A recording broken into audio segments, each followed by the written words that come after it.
kalian, tapi kalian ini lebih memilih ya buat ikut kelas UI UX ini. Salut banget aku tuh, kalian tuh berarti memanfaatkan hari libur kalian dengan produktif nih. Oh iya teman-teman, sebelum memulai kelasnya, alangkah baiknya nih kita berdoa terlebih dahulu menurut agama dan kepercayaannya masing-masing. Berdoa dimulai. Berdoa selesai.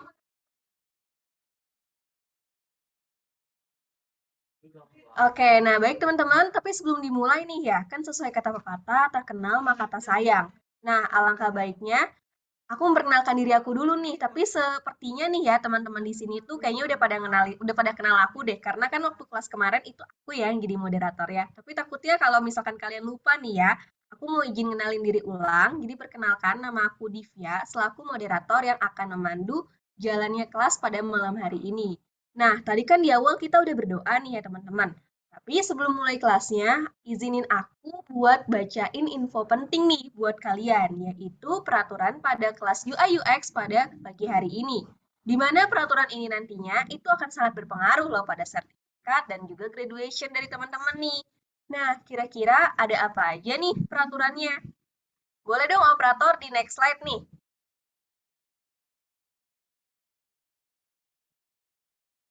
Oke, jadi peraturannya itu yang pertama adalah teman-teman CEMS wajib menghadiri setiap sesi kelas UI UX dan wajib mengerjakan setiap assignment yang diberikan. Teman-teman CEMS wajib menyalakan kamera selama berjalannya kelas dan wajib menonaktifkan mikrofon kecuali diberikan kesempatan untuk on mic. Dan yang terakhir nih, teman-teman itu wajib untuk mengisi link presensi yang akan diberikan pada akhir sesi nanti nih, teman-teman.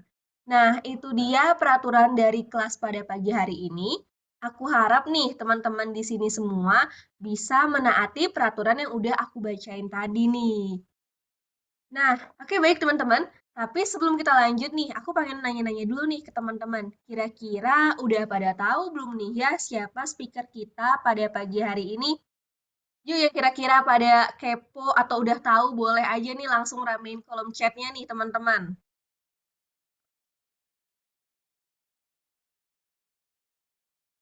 Gimana nih teman-teman? Udah pada tahu belum kira-kira siapa yang bakalan jadi speaker kita pada pada pagi hari ini? Aduh, maaf banget. Udah aku kesleo. Oke, jadi speaker kita pada pagi hari ini itu nih ya, aku mau spill-spill sedikit, depannya itu huruf S. Nah, bisa tebak gak tuh ya guys? Depannya pokoknya huruf S aja. Yo, ada yang bisa nebak gak nih speaker kita pada pagi hari ini?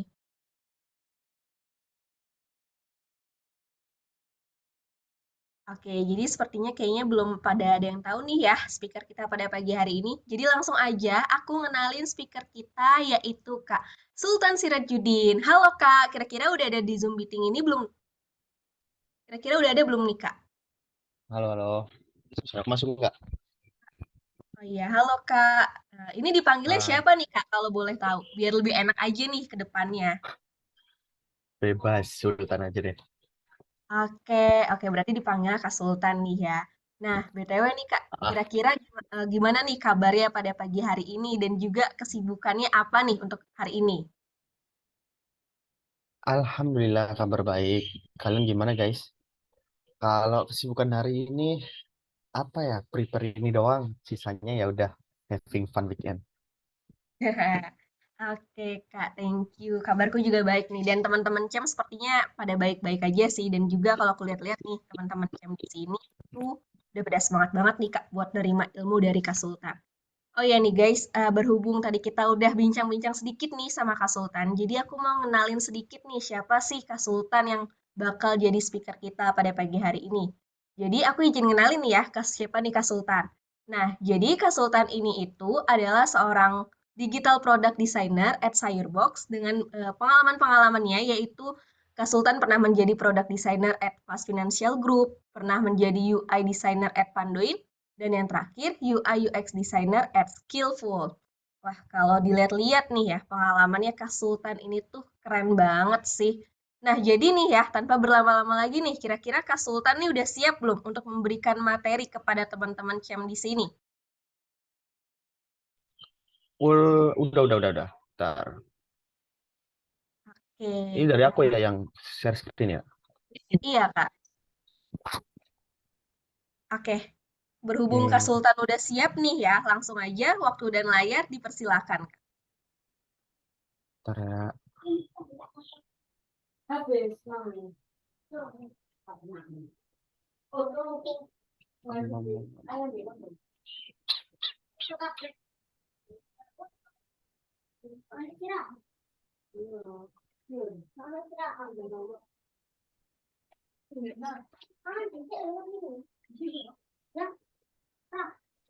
Nampilnya apa guys di kalian?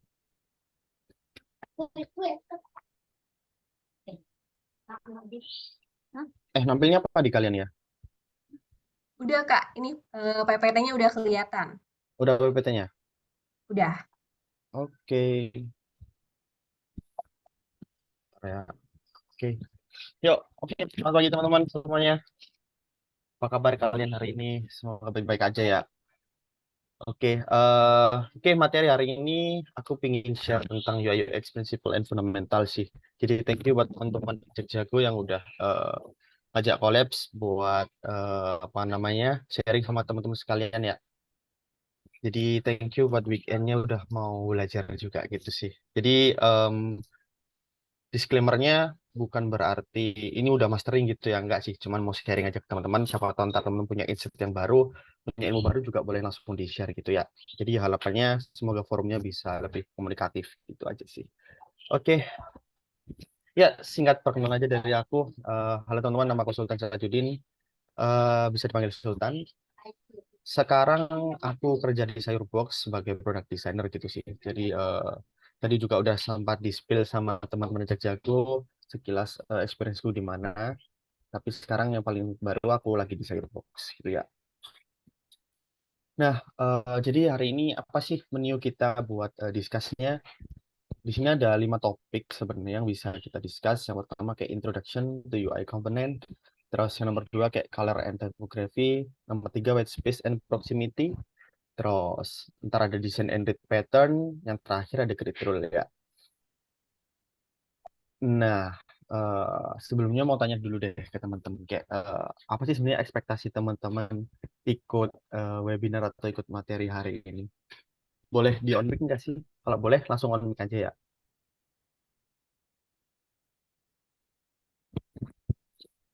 Ada yang berani Nah, ngomong nggak gimana yuk? nih teman-teman? Ayo, kalau misalkan ini langsung aja on mic ya teman-teman.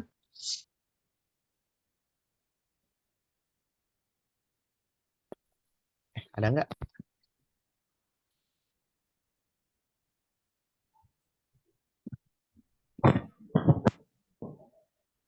Ada yang mau ngobrol nggak nih?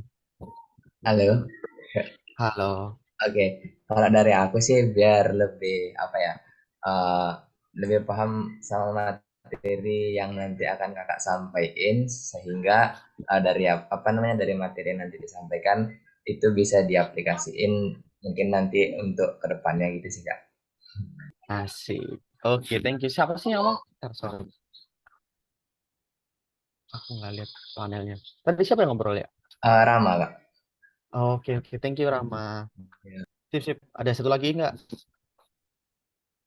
yang bisa ngasih pendapatnya? Atau di chat udah ada yang ngechat nggak ya? Yang satu lagi boleh nggak nih Kak? Aku tunjuk aja kali ya. Soalnya kayaknya pada malu-malu nih buat mic. Ya, bebas. Oke, jadi yang satu lagi nih ya, boleh nih Kak Nathan untuk on mic. Gimana nih ekspektasinya mengikuti kelas ini?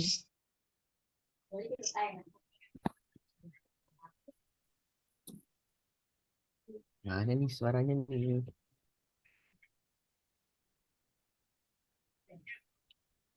Pada baru bangun Halo, kali ya.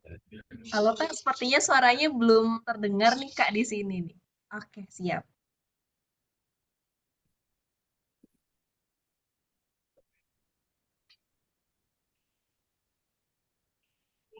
Belum masuk ya suaranya ya.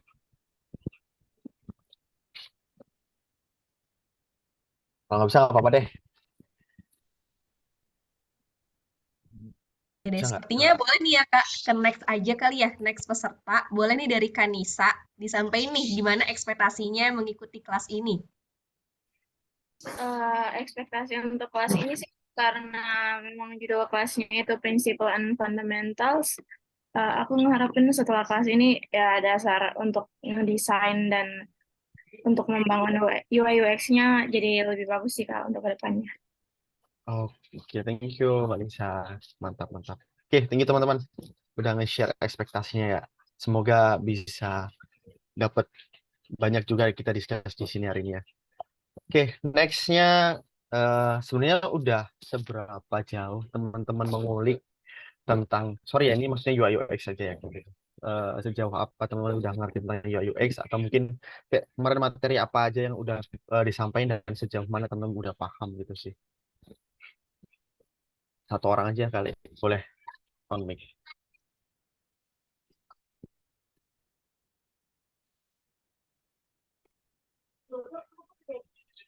Mungkin dari aku boleh Kak. Ya boleh. Kalau dari aku sebelumnya, pernah aku Nathan sih. Kalau dari aku mengulik UI UX tuh jujur sebelum terlalu dalam banget sih, cuman sekedar aku tahu oh ternyata desain tuh setiap orang tuh punya pemikiran yang berbeda-beda, terus habis itu juga desain itu lebih ke arah menyesuaikan dengan apa yang terjadi. Contohnya kayak kita nggak mau bikin desainnya terlalu apa ya, terlalu klasik banget untuk aplikasi yang dipakai sama bahkan menyentuh orang yang gaptek karena notabene seperti itu. Dan lebih ke juga apa ya, punya banyak apa itu elemen-elemennya gitu sih Kak. Jadi dari gambar juga ada yang perlu disesuaikan, warna juga seperti itu sih mungkin dari. Mantap, menarik banget. Oke, thank you Mas Nathan. Oke, ya udah tadi sebenarnya cuma cek kompak aja teman-teman. Ini udah pada mandi atau belum? Oke, ya, oke. Yang pertama langsung aja kita masuk ke menu pertama ya. Apa sih sebenarnya UI komponen dan sebagainya gitu ya? Karena sekarang fokusnya ke fundamental gitu kan. Jadi aku kenalin dulu kayak sebenarnya apa aja yang ada di dalam UI UX gitu. Namanya di UI sih. Nah, kalau sekilas teman-teman lihat di slide ini ada dua gambar nih yang aku sajiin. Ada yang dari dribble shotnya punya orang. Aku coba kasih referensinya di sini. Dan satu aku coba ngambil dari apa namanya webpage gitu ya, sebuah komponen library gitu. Nah, kalau yang teman-teman tangkap dari kedua gambar ini, interpretasi tentang UI komponen itu gimana teman-teman? Ada yang mau discuss? Jadi santai aja ya forum hari ini. Kita lebih banyak diskusinya aja biar ilmunya bisa saling dua arah. Mungkin aku Kak. Boleh. Jadi Atau fitur kan boleh. oh iya. Jadi kalau yang aku tangkap dari ini sih, mungkin UI component itu udah termasuk seperti desain sistem kali ya. Di dalamnya udah UI component itu misalnya dari button termasuk kayak gini, ada yang input juga, ada yang toggle maupun macam-macam fitur-fitur lainnya ataupun uh, action yang bisa diambil kalau misalnya kita ngedesain gitu Kak. Termasuk untuk pemilihan warnanya yang sudah ditentukan, guideline teksnya gitu, font size-nya ataupun font style-nya, mungkin itu sih Kak. Oke, I see. Sip, menarik. Thank you, Nisa. Ada lagi? Ada lagi nggak nih? Ada ya, lanjut ya. Oke. Oke, thank you Nisa. Iya, jadi kalau ngobrolin tentang UI komponen, ya lebih advance-nya kita bakal bahas tentang desain sistem gitu ya. Tapi kalau ada teman-teman di sini yang mengira atau interpretasi dari dua gambar ini kayak banyak banget, ya aku setuju banget gitu. Jadi kalau ngomongin komponen di UI itu banyak banget modelnya, macamnya, variasinya, dan itu bakal disesuaikan dengan karakteristik atau kebutuhan masing-masing gitu kan. Kalau yang ini ya ada sekedar cuma eksplorasi, ada yang ini udah disusun dengan sebuah sistematis gitu kan, beda-beda gitu. Nah, dari interpretasi tersebut aku coba apa ya nge summarize gitu kan. Sebenarnya nggak perlu banyak-banyak dulu di awal gitu kan, sebagai fundamental teman-teman untuk mengerti sebuah komponen gitu. Jadi apakah perlu untuk mengingat semua modelnya? Jawabannya adalah enggak gitu, karena ya teman-teman bakal nanti kalau misalnya sudah as a professional UI UX maupun freelance dan sebagainya, bakal ada kebutuhan-kebutuhan khusus yang harus disesuaikan gitu kan. Jadi aku coba tampilin atau kasih apa namanya gambaran sedikit ya tentang komponen yang familiar digunakan di UI design gitu. Yang pertama ada accordion, yang kedua namanya button, yang ketiga ada grupnya bento menu, terus yang keempat ada card komponen, yang kelima ada input text, yang enam ada selection menu, ini grup juga, yang nomor tujuh ada tabber atau navbar gitu. Jadi ini sebuah kayak skeleton atau apa yang ngomongnya ya basic UI komponen yang sering kita pakai atau nanti yang buat kita desain sih gitu. Nah, yang pertama ada accordion gitu ya. Jadi fungsinya apa sih sebenarnya, ini kayak nge-conclude atau kita nge-wrap satu informasi panjang sebuah elemen gitu kan, biar misalnya kita punya 5 informasi gitu ya. Nah, informasi yang paling penting itu yang paling tunjukkan aja. Tapi informasi yang lainnya itu bisa di-hide. Ntar ya. Kecilin dikit. Kecilin dikit. Sorry. Itu sih. Ya, accordion yang kayak tadi ya fungsinya gitu. Jadi misalnya kita mau highlight suatu informasi, terus cukup panjang informasinya, kita bisa pakai accordion yang bisa ntar di drop down gitu kan informasinya. Nah, contohnya di mana teman-teman kalau pernah buka Walmart atau teman-teman pernah buka section-section di e-commerce yang apa namanya, contoh gampangnya Tokped deh. Kalau misalnya teman-teman buka description di sebuah produk detail gitu kan bawahnya biasanya kayak ada kebijakan toko dan sebagainya gitu kan. Nah, mereka kan menggunakan accordion tuh, gitu. Jadi mereka cuma nge-highlight high level informationnya apa. Kalau misalnya teman-teman mau baca informasi yang berikutnya, dia bakal bisa di drop down, informasi yang lainnya bakal ditutup gitu sih. Jadi untuk memfokuskan aja teman-teman gitu, nge-wrap informasinya gitu. Itu namanya accordion. Contohnya kayak gambar ini. Next-nya ada button gitu ya. Nah, button ini sudah common banget ya. Nggak mungkin teman-teman nggak tahu gitu kan. Karena di setiap hari juga bersentuhan dengan ini sering banget gitu. Jadi button fungsinya apa sih? Ya untuk kita berinteraksi gitu kan terhadap suatu hal gitu. Mau kita mau membuat keputusan atau kita mau melakukan sesuatu, pasti ada button gitu, sebagai sarananya gitu. Nah, variannya ada yang paling common ada 4 sih itu. Ada solid atau yang dinamakan biasanya fill, yang kedua ghost atau biasanya juga disebut sama outline, yang ketiga ada icon button, yang keempat ada FAB atau floating action button gitu ya. Nah, contohnya ini aku coba kasih apa namanya pattern kalau di login atau sign in gitu ya, template-nya kayak gini kan. Pasti ada sebuah button setelah kita menginput sebuah informasi gitu. Nah, yang atas kayak buat akun baru nih, ini namanya solid atau fill button teman-teman. Jadi ini biasanya digunakan untuk primary action gitu kan. Jadi untuk aksi yang pertama atau keputusan yang biasanya pasti dilakukan oleh user sebagai flow yang utama, itu pasti menggunakan fill atau yang paling emphasize gitu kan secara informasinya. Yang kedua ada ghost atau outline nih yang biasanya kayak dipakai di sini, daftar via Google, daftar via Facebook atau sebagainya. Nah, itu contoh yang kedua. Contoh yang ketiga, bisa jadi kan biasanya kita nggak pakai outline ini nih. Ada yang teman-teman kalau misalnya ketemuin kayak pakai cuman logo Google atau logo Facebook atau logo WA dan sebagainya. Itu namanya icon button teman-teman. Nah, ada juga text button sih sebenarnya gitu. Yang dimana contohnya di sini kayak tulisan login ini. Ini kan text button gitu atau link button misalnya namanya. Yang terakhir, sorry, ada FAB floating action button. Itu contohnya kalau teman-teman buka Gmail, terus teman-teman mau compose email atau bikin email baru, di bawah itu kan ada kayak tombol plusnya gitu kan, yang biasanya ada interaksinya gitu. Nah, itu namanya floating action button. Jadi dia apa namanya? Karena ngomongnya floating ya, jadi dia nggak menetap di suatu tempat kayak di navbar atau di card atau di layout manapun, tapi dia udah kayak floating aja. Jadi kalau misalnya kita scrolling, dia bakal stuck posisinya di sana gitu kan. Yang dimanfaatin sama elevation, namanya floating action button. Oke. Nah, yang selanjutnya ada grup bento menu. Jadi di sini sebenarnya sebuah sign gitu ya. Kalau kita nih biasanya untuk ngebuka menu, ngebuka option, kan sudah common banget yang nemu apa namanya pattern-pattern kayak gini kan. Nah, ini yang namanya bento, hamburger, ini sebenarnya sama sama aja sih secara fungsi. Mereka satu grup untuk itu ya. Jadi namanya macam-macam ya. Seru-seru kan, ada bento, ada hamburger.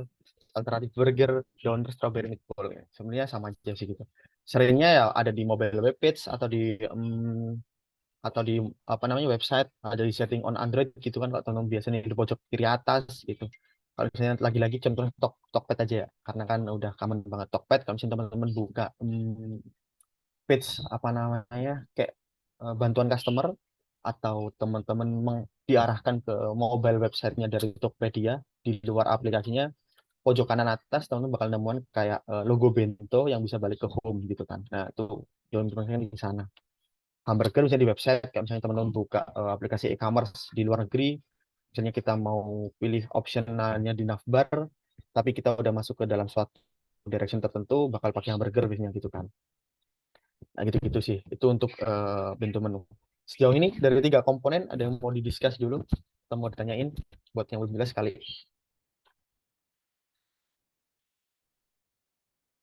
Ada. Kalau ada langsung resen aja nggak apa-apa.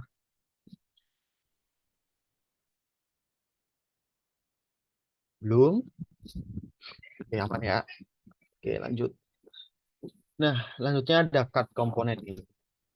Nah, jadi card itu apa sih? Atau fungsinya apa sih? Jadi sebenarnya card itu digunakan biasanya ya untuk nge-wrap konten atau action about single case gitu kan. Jadi untuk menghindari teks yang cukup panjang, informasi yang cukup kompleks, eh, kita menggunakan istilah card gitu untuk nge-compactin informasi tadi. Jadi nge-highlight high levelnya aja apa yang perlu disampaikan dan apa yang bisa dibaca oleh user untuk mendapatkan informasi yang cukup lengkap tanpa harus lihat detailnya gitu kan. Jadi lebih scannable, lebih readable, dan lebih efektif gitu untuk menyampaikan informasi.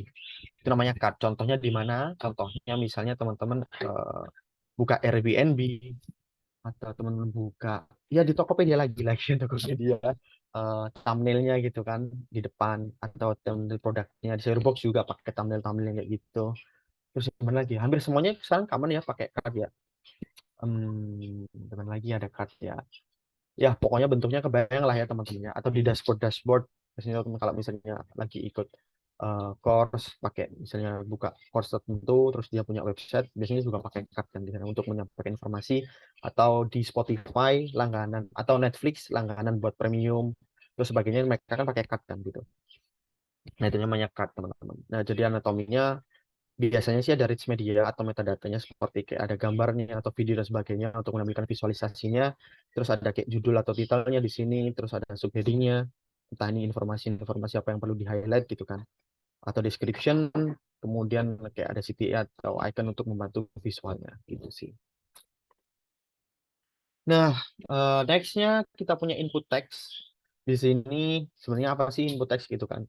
Sama, aku coba tampilin dari template yang login tadi, karena itu satu kesatuan ya sebenarnya. Jadi sebenarnya komponen ini memberikan kita akses untuk bisa memasukkan sebuah informasi gitu, yang mungkin dibutuhkan gitu kan. Contohnya kalau di login tadi, ya pasti ada sebuah input text yang kita untuk memasukkan alamat, email, nomor telepon, password dan sebagainya gitu kan, yang diminta untuk sebagai informasi gitu. Jadi kita bisa ketik di sana dengan bebas apa yang sesuai instruksinya gitu kan. Apalagi ya ada namanya text area gitu yang biasanya panjang banget kalau misalnya teman-teman lagi apply kerja atau apply beasiswa dan sebagainya. Kalau misalnya di pojoknya input text area itu ada ciri-cirinya, ada kayak logo garis 3 ini yang bisa di stretch gitu kan. Itu sama aja sebenarnya, itu masuk ke input atau informational text gitu kan. Nah, nextnya kita punya selection menu komponen ini. Jadi kalau selection menu ini ya memudahkan kita untuk membuat sebuah decision dari banyaknya pilihan gitu kan. Jadi commonnya kita punya ada drop down atau selection seperti ini. Yang kedua ada radio button sama checkbox. Itu fungsinya sama-sama untuk kita memberikan sebuah, atau kita memberikan sebuah apa namanya pilihan gitu kan, atau sebuah jawaban gitu terhadap sesuatu informasi. Contohnya di mana kayak varian of sum ini, teman-teman kalau misalnya pernah buka aplikasinya apa namanya perpajakan, aplikasi-aplikasi yang cukup dashboard informasional bisnis gitu, atau simpelnya teman-teman kalau buka kalender gitu ya di Google Form misalnya, itu kan dia biasanya kayak drop down, atau kayak dia biasanya pakai logo icon kalender gitu kan, Dik, kan. Terus dia kayak selection ke bawah. Sebenarnya itu basicnya sama aja ke sana, selection menu dari sana, atau kuesioner itu semuanya pakai selection menu ini komponennya. Itu. Nah, nextnya kayaknya ini yang terakhir ya gitu. Ada tab bar atau navbar gitu ya. Apa namanya? Ini nge-provide sebenarnya akses untuk kita diarahkan ke sebuah link atau destinasi gitu, tujuan tertentu di webpage, di website, di mobile apps dan sebagainya gitu. Contohnya di sini kalau kita punya apa namanya tab barnya di Spotify gitu kan, di sini ada premium, maksudnya ada menu-menu ini kan gitu. Kita bisa diarahkan untuk ke sana gitu. Nah, kalau misalnya aku coba ambil juga di Sharebox, pasti kita punya apa namanya bar kayak gini kan, ada beranda kategori yang nanti kalau misalnya kategori ya kita bakal kategori ke akun ya bakal ke halaman akun gitu kan. Jadi kita bisa akses ke sana gitu. Nah, kalau misalnya kadang-kadang hubungannya sama apa namanya tadi pintu menu kan juga ada kan misalnya kayak di pojok gini. Kalau misalnya kita lagi di halaman dukungan gitu misalnya terus kita mau ke halaman premium, sometimes kan ada website yang nggak pakai apa namanya navbar gini ya. Mereka pakai yang tadi bentuk pintu menu gitu kan. Nah, itu bisa diimplementasikan juga kayak di situ. Oke, nah iya benar itu komponen yang terakhir. Oke, untuk yang masalah UI komponen ada yang mau didiskus teman-teman atau cukup jelas? Yuk, buat teman-teman gimana nih? Kalau misalkan masih ada yang bingung nih terkait penjelasan dari Kak Sultan, bisa langsung tulis pertanyaannya di kolom chat atau bisa langsung mic aja nih teman-teman. Ya, betul, boleh, boleh. Kadang ya, kadang. Oke, sepertinya udah ada nih ya Kak dari Kak Nisa. Boleh langsung on mic aja dan disampaikan pertanyaannya. Oh iya Kak, yang ingin saya tanyakan itu kan tadi ada beberapa UI components yang sempat Kakak jelaskan. Kalau di button Kakak sempat singgung kalau biasa itu kalau kita buat button ada beberapa variannya kayak solid, ghost, icon atau FAB gitu kayak gitu. Aku juga pernah lihat dia kayak bikin yang primary-nya, secondary-nya, sama tertiary-nya. Jadi yang aku yang tanyain itu apa emang kalau kita bikin komponen harus provide 3 macam gitu Kak? Karena kan Ya, kadang juga ada yang buat yang kayak disable-nya gitu atau apanya. hmm, Kira untuk minimumnya kalau kita baru mau bikin itu seberapa banyak Kak? Kasih. oke. Ya, thank you Mbak Nisa. Oke, menarik pertanyaannya. Ya, jadi kalau ngobrolin button atau komponen lain ya sebenarnya, secara high levelnya informasinya ya ini tadi sih, kayak button buat apa, bentuknya gimana. Tapi kalau yang tadi udah disampaikan sama Mbak Nisa, jatuhnya nanti lebih masuk ke varian atau model-model dari button. Contohnya kayak tadi ada button primary, button apa namanya secondary, tertiary, sampai kayak icon button, ada icon yang left, icon right dan sebagainya. Itu sebenarnya tergantung dari kebutuhan apa yang ngomongnya kerjaannya dari Mbak Nisa gitu. Jadi misalnya sekarang teman-teman nih lagi buka freelance gitu ya atau lagi ada project gitu. Kebutuhannya apa sih gitu? Apakah perlu sampai level tertiary? Kalau enggak ya nggak usah dibikin aja nggak apa-apa gitu. Dan nanti masuknya kalau udah teman-teman punya sebuah library atau banyak sekali komponen yang diperlukan atau dibikin, ya teman-teman kayak perlu namanya tadi sih, ada yang namanya desain sistem gitu kan, untuk mengelola, untuk mengorganize semua komponen-komponen dibutuhkan di dalam pengerjaan UI gitu. Kalau misalnya teman-teman cuma butuh basic doang atau standar yang nggak cukup banyak, teman-teman bisa namanya kayak apa sih aku namanya lupa banget. Ya semacam aset lah ya. Sorry aku lupa namanya apa. Jadi kayak semacam aset tadi kayak misalnya ya udah ternyata pekerjaan ini cuma butuh primary sama secondary aja gitu kan. Cuma dua warna misalnya ya udah cuma dua state sama dua warna gitu. Nah, antara dari variannya ada apa aja? Variannya ada dua, sorry. Variannya ada primary sama secondary. State-nya apa aja? Misalnya cuma aktif sama disable misalnya gitu. Ya udah dibikin gitu aja doang gitu. Nggak usah sekompleks yang ada di desain sistem. Jadi banyaknya seberapa tergantung lagi scope projectnya teman-teman seberapa gede dan seberapa banyak waktu yang dipunya sama teman-teman untuk mengerjakan hal tersebut. Gitu sih. Ya, saya jawab nggak ya?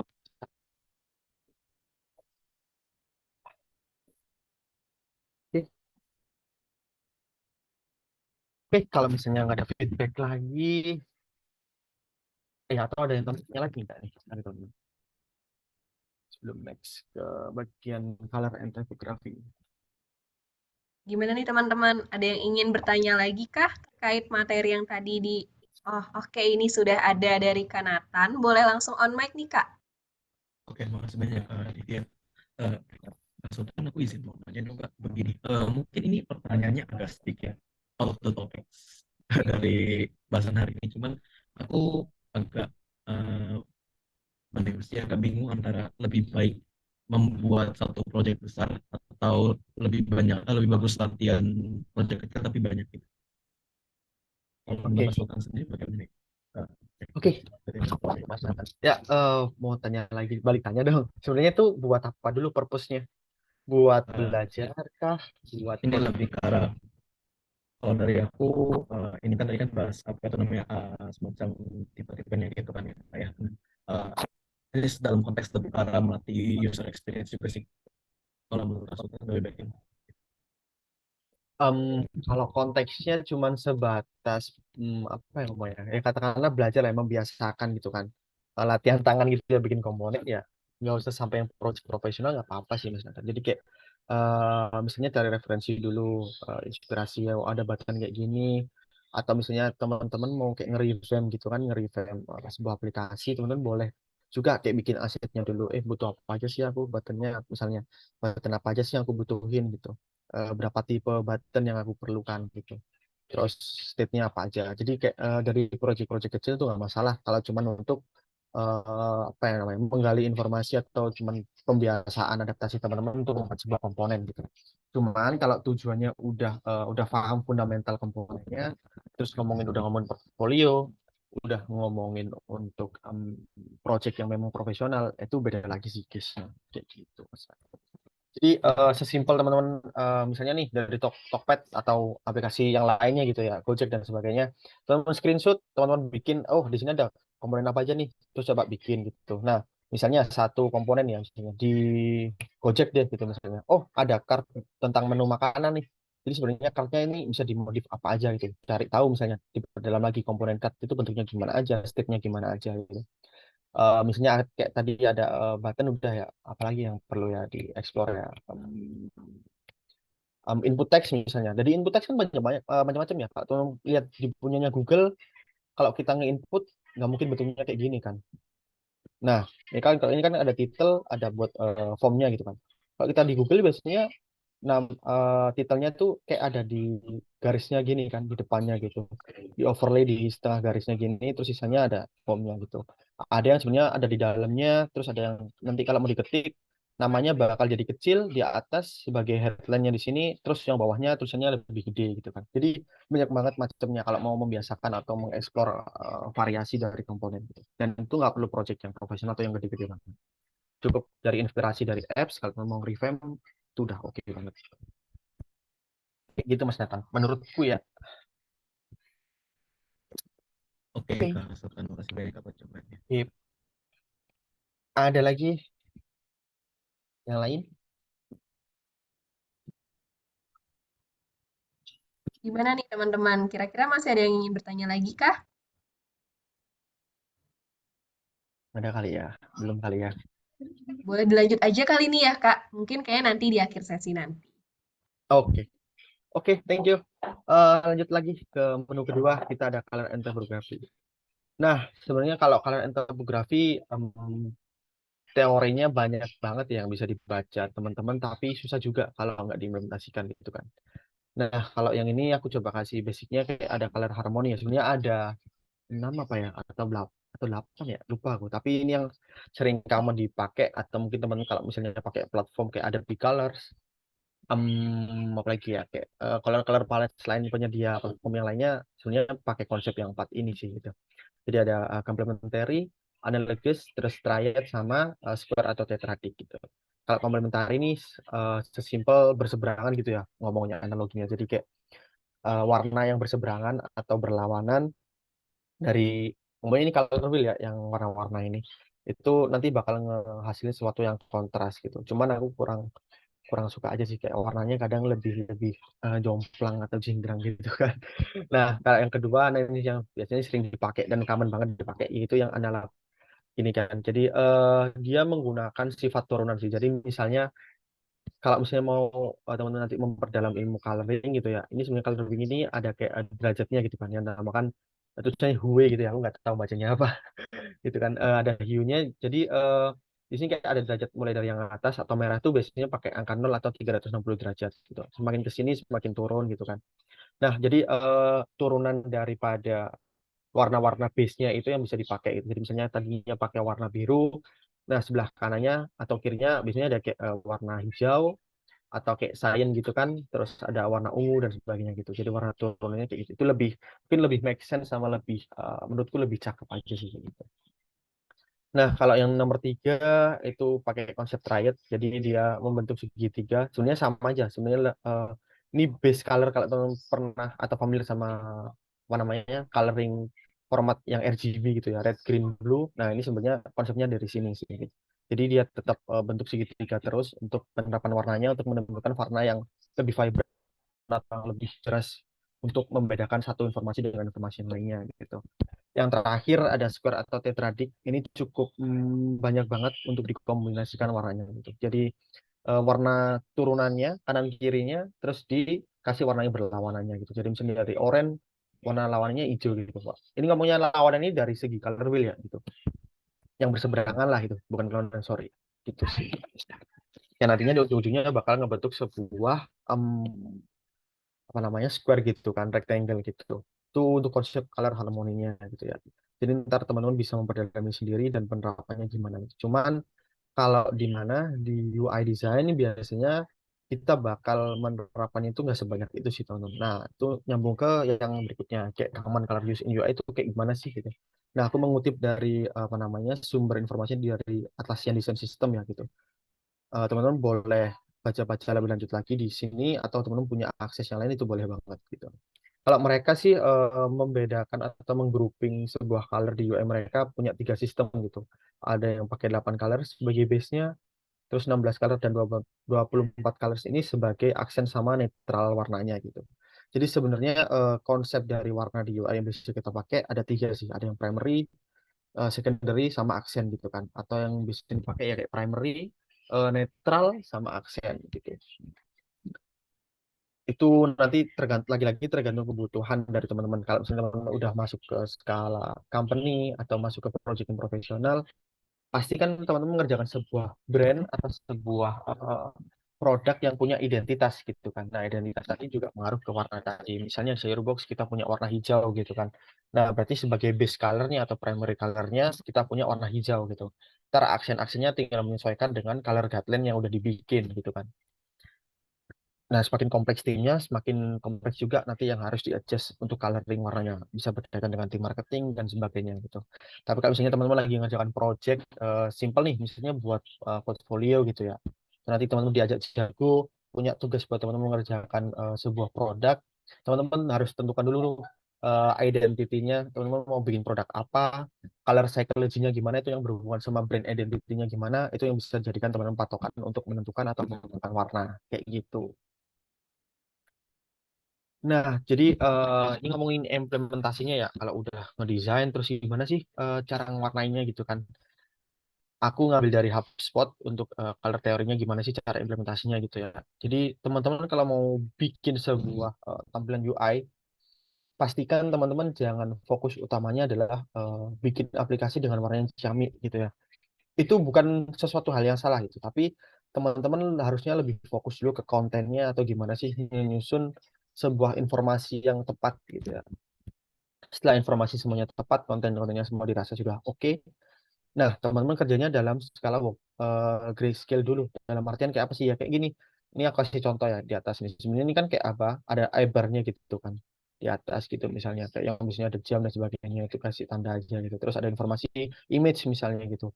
Tapi aku nggak kasih warna dan sebagainya. Terus misalnya, oh di sini nanti butuh bottom sheet nih misalnya. Atau butuh sebuah section buat informasi. Ya udah kasih misalnya warna hitam atau nanti warna abu-abu lebih gelap daripada yang atas gitu kan untuk membedakan section-sectionnya aja gitu.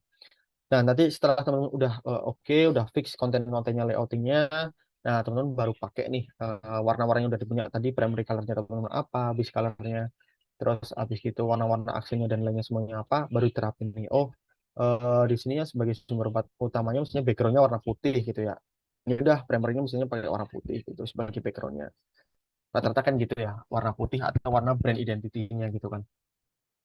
Terus untuk menyamakan accessibility-nya, untuk bisa lebih informasi kebaca, disamakan. Oh, misalnya karena belakangnya hitam, kita pakai yang putih gitu. Jadi ngomongin 60-30 ini sebenarnya nggak semuanya harus jadi satu blok gitu ya. Nggak harus semuanya langsung banyak dipakai dan nggak semua warna yang kita punya di dalam library kita dipakai enggak gitu. Jadi kita tetap harus menyesuaikan dengan komposisi informasi yang harus kita highlight gitu sih. Sebenarnya gampangannya kayak gitu ya. Terus yang kedua ya eksperimen sama palet yang tadi sih, yang aku bilang kayak tadi menyesuaikan sama informasi atau komposisi dari warna yang udah teman-teman pakai gitu. Jadi nggak mungkin kan kalau di sini aku backgroundnya pakai hitam, terus habis gitu aku apa namanya, aku coba kasih warna teksnya warna merah marun misalnya, itu kan nggak bakal kelihatan kan walaupun aku punya aksen merah marun misalnya atau orange ini yang lebih gelap gitu, nggak bakal kelihatan kan. Harusnya warna kuning yang lebih cerah. Tapi kan, nah kembali lagi itu apakah enak dibaca atau enggak kan kayak gitu kan. Jadi teman-teman bisa bereksperimen banget dengan warna-warna yang teman-teman punya. Nanti terakhirnya bisa di get feedback atau conduct A/B testing. Gitu. Jadi apakah udah cukup readable, udah cukup kontrasnya, udah cukup masuk gitu kan informasinya, apakah sudah sesuai. Misalnya nih di sini ada informasi gambar untuk sebuah produk skincare gitu ya. Terus ini ada judulnya sebenarnya kayak misalnya skincare A gitu. Tapi ketika dites ternyata teman-teman mendapatkan hasil oke, gambarnya udah ke highlight, tapi mereka langsung misalnya yang kebaca informasinya di bagian deskripsinya gitu. Yang ininya nggak kebaca gitu. Nah, apa yang salah bisa jadi dari hierarki fontnya, bisa jadi karena spacingnya, bisa jadi karena warnanya yang nggak begitu kontras atau mencolok untuk emphasize kalau ini informasi yang paling penting gitu kan. Itu perlu di tes juga teman-teman. Nah, hubungannya kalau sama typography tadi yang aku bilang ada hierarki font, ada spacing dan sebagainya. Nanti kita bahas juga di belakang ya. Nah, secara basic tipografi itu dibagi dalam dua typeface. Oh, sorry, sorry. Sebelum itu, kalau masalah color tadi ada yang mau tanya nggak?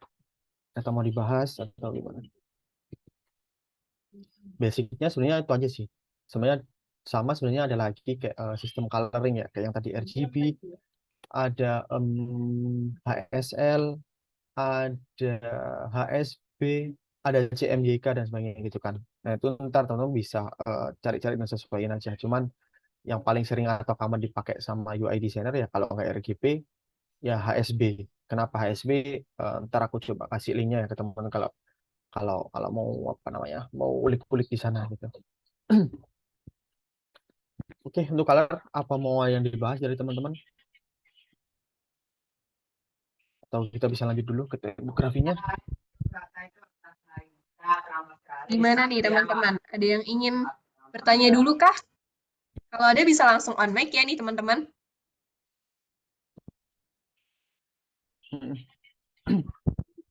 Kalau belum nggak apa-apa kok. Kita masih bisa lanjut dulu ya kali ya. Bagian Oke, font atau sepertinya dilanjut tipografi. aja. Dilanjut aja dulu Kak. Oke, thank you. Ya, buat yang tipografi, kita pada dasarnya punya dua typeface ya, itu yang serif sama sans serif. Ini yang paling common gitu. Tapi ada lagi yang kayak kaligrafi, ada yang basicnya numerik dan sebagainya gitu kan. Nah, sebenarnya bedanya apa sih serif sama sans serif itu? Nah, di sini contohnya yang atas ini ya, sans serif. Kalau yang bawah ini contohnya serif. Nah, sans serif sama serif bedanya apa? Kalau teman-teman perhatikan, bedanya adalah di ujung dari fontnya ini masing-masing punya tanduk sama nggak punya tanduk gitu. Kalau teman-teman terbiasa dulu ngerjain pakai Word, kalau teman-teman fontnya Times New Roman, itu termasuk golongan serif. Kenapa? Karena Times New Roman belakangnya punya kayak katakanlah tanduk atau kail di sini gitu ya. Nah, itu yang namanya kan serif karena ini berasal dari apa namanya bahasa Prancis kalau nggak salah itu sans itu artinya tidak gitu. Jadi serif ini artinya kayak tanduk tadi, kalau sans berarti tidak bertanduk gitu kan. Nah kalau font yang aku pakai ini termasuk dalam typeface-nya serif itu sih. Nah ini contoh-contoh font atau type fontnya dari tiap typeface-nya. Kalau serif kita bisa pakai Flavor Display, bisa pakai Times New Roman, Garamond dan sebagainya. Ini format-format font yang basic ya, kita punya semuanya di laptop kita udah terinstall harusnya. Buat yang sans serif juga ada sebenarnya Roboto itu kan itu basic atau default font yang dipakai di Android gitu kan. San Francisco basic font yang dipakai di mana di iOS atau di iPhone. Terus ada Helvetica, Open Sans, Montserrat, Inter dan sebagainya gitu sih. Itu contoh-contohnya untuk type fontnya. Nah, selanjutnya kita punya anatomi ini ya, apa namanya? Anatomi dari tipografi ya. Di sini ada sebenarnya ini yang mudahnya aja sih, mudah dihafalnya. Tapi kalau misalnya mau lebih kompleksnya ada lagi gitu. Aku ini ambil dari ilmu waktu dulu aku intern di Skillful ya. Ini ada yang namanya cap height, itu adalah batas paling atasnya dari sebuah font. Terus habis itu ada exit, di mana ini jarak antar baseline. Baseline itu apa namanya? Ini ya baseline itu jarak paling bawahnya atau batas bawah dari sebuah font gitu kan. Nah, kalau exit ini batas antara bagian bawah atau baseline dengan inti dari fontnya gitu. Terus habis itu kita punya leading atau line height. Jadi line height ini lebih ke jarak antar baseline. Jadi kalau misalnya ini line height-nya lebih besar lagi, ngomongnya spacing atau gap yang di sini semakin gede juga. Kalau misalnya dikecilin bakal lebih mepet-mepet lagi gitu kan. Nah, yang terakhir ada letter spacing. Ini adalah jarak antar tiap fontnya gitu. Antara P sama O-nya itu berapa jaraknya. O sama G-nya itu berapa. Nah, gitu sih. Nah, seninya untuk typography sebenarnya di sini gitu. Apalagi untuk teman-teman yang font designer gitu ya. Di sebuah jasa, apa sih namanya, jasa-jasa yang menawarkan gitu kan, font designer itu mereka otak-atiknya masih di sini sih gitu. Gimana cara modelnya tadi, pakai pakai yang serif atau sans serif enggak gitu misalnya. Kalau udah pakainya serif misalnya. Nah, gimana mau dibentuknya, gimana cara bikin identitasnya gitu kan. Itu ngotak-ngatiknya di anatominya ini teman-teman gitu. Nah, nanti di Figma juga teman-teman misalnya kalau mau pakai font tertentu, itu nggak semuanya harus pakai settingan auto atau defaultnya di Figma gitu. Ya walaupun di Figma udah di setting auto, tapi teman-teman juga bisa otak-atik di sini sih untuk membuat sebuah hal yang berbeda gitu kan. Jadi bisa aja misalnya kayak menurut teman-teman ini, ini terlalu deket deh gitu misalnya. Perlu dibenggangin atau dikasih apa namanya jarak lagi buat yang letter spacingnya, ini boleh aja gitu. Menurut teman-teman itu selera teman-teman lah gitu. Jadi seni tipografinya di sini. Nah, ini aku coba lanjut lagi ya. Ada namanya type scale. Ini aku ambil dari sumbernya dari material.io, atau teman-teman kalau udah nanti tahu ini adalah sebuah dokumentasi dari punyanya apa namanya Android ya gitu. Jadi semua tentang Android teman-teman bisa akses di sini. Yang terbaru sebenarnya ada material versi 3 gitu, tapi di sana nggak ada contoh tabelnya gitu. Jadi aku ambilnya di versi 2 aja. Sebenarnya sama aja kok. Jadi basically pasti kita punya hierarki yang buat title gitu kan, atau namanya heading gitu. Kenapa di sini pakai command-nya H1, H2? Karena ini sedikit untuk kita bisa berkomunikasi atau menggunakan bahasanya dari sebuah developer atau tim tech ya, atau tim engineer gitu, tim programmer. Kalau dari mereka biasanya pakai token atau pakai sebuah naming untuk font tuh pakai ini kan. Di bahasa CSS-nya atau di bahasa paling HTML-nya pakai H1, H2, H3 gitu kan. Tapi kalau sebagai desainer ya kita ngomongnya kadang kayak title gitu kan. Title yang paling emphasize yang mana itu paling H1 gitu kan. Terus misalnya subheading-nya pakai yang mana, misalnya pakai subtitle 1 dan sebagainya gitu kan.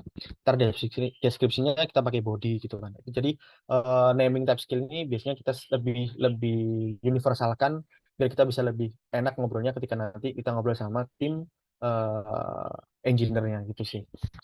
Ini contoh-contohnya aja nggak perlu apa namanya nggak perlu ditiru karena kenapa nggak perlu ditiru karena pasti nanti kebutuhan dari teman-teman bakal menyesuaikan lagi. Nggak perlu sebanyak ini juga dari H1 sampai H6.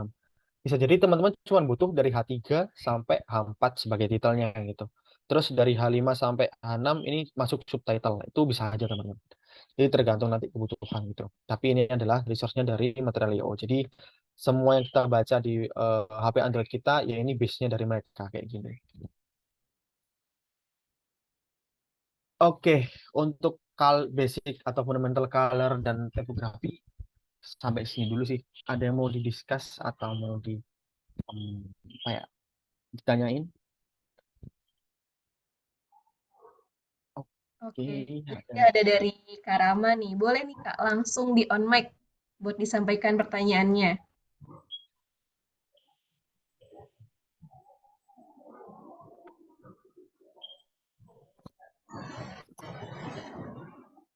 Belum ada suaranya Mas Rama?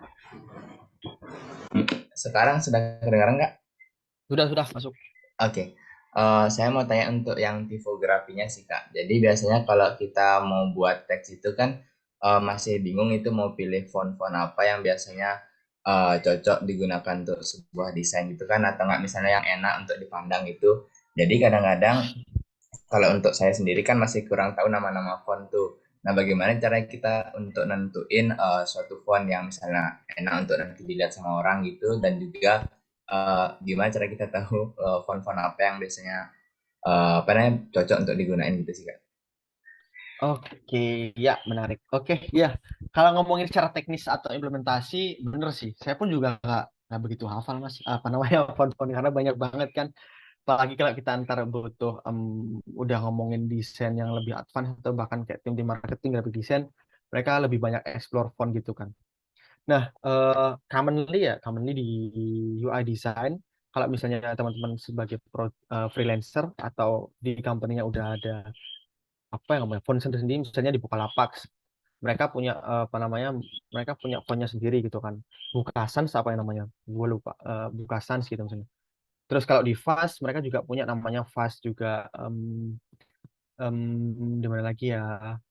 Ya hampir semua lah ya gitu. Yang mereka udah skalanya gede pasti punya punya mereka masing-masing gitu. Nah, kalau buat yang kita yang mungkin lagi explore atau kita mau bikin eksplorasi, teman-teman bisa yang pertama paling gampangnya ya pakai platform sih gitu. Ada yang font namanya font Squirrel atau Vodafone kalau nggak salah itu buat nemuin font nama font-fontnya apa, atau teman-teman cari aja kayak misalnya fontnya Marvel nih bagus nih buat nanti aku mau explore bikin apps yang terkesan sci-fi atau buat yang e-commerce yang lebih ke apa yang ngomongnya ya, lebih bold gitu kan, lebih lebih menunjukkan kesan maskulin gitu, pakai fontnya Marvel deh gitu, coba cari apa namanya, itu bisa aja mas gitu. Jadi yang pertama lagi-lagi kita balik ke identitinya kita sebagai desainer, mau ngedesain produk seperti apa gitu, marketnya kita siapa, nanti mau dibaca, mau looks-nya seperti apa, kayak itu yang harus ditentukan di awal dulu gitu.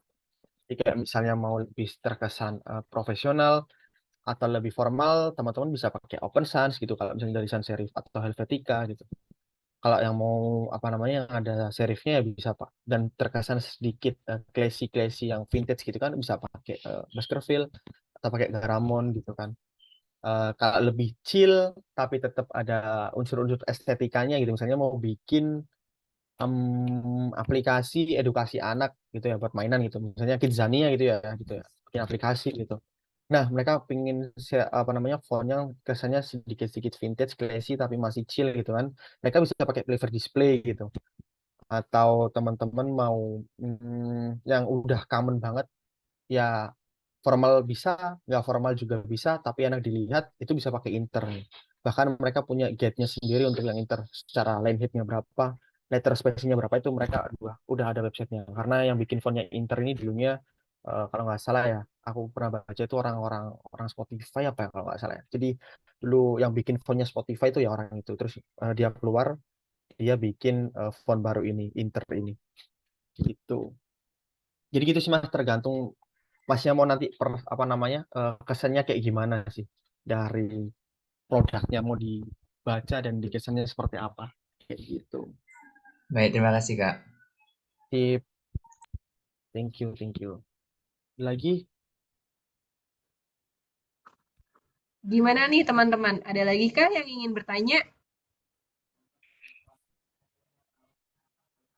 Sepertinya belum ada nih ya Kak. Mungkin bisa dilanjut dulu nih Kak untuk penjelasan materinya. oke, yuk kita lanjut ya masalah white space dan proximity. Oke, nah astagfirullah, sorry guys, belum buka ganti atasnya. Ya, kalau ngobrolin masalah space atau white space ya, sebenarnya gunanya apa sih Mas? Ada spacing gitu kan? Nah, gunanya sebenarnya apa sih? Aku boleh tahu dari teman-teman, kayak kenapa kita harus ada ngasih jarak antara bagian A sama bagian B dan sebagainya. Yuk discuss aja yuk kita yuk, biar nggak ngantuk.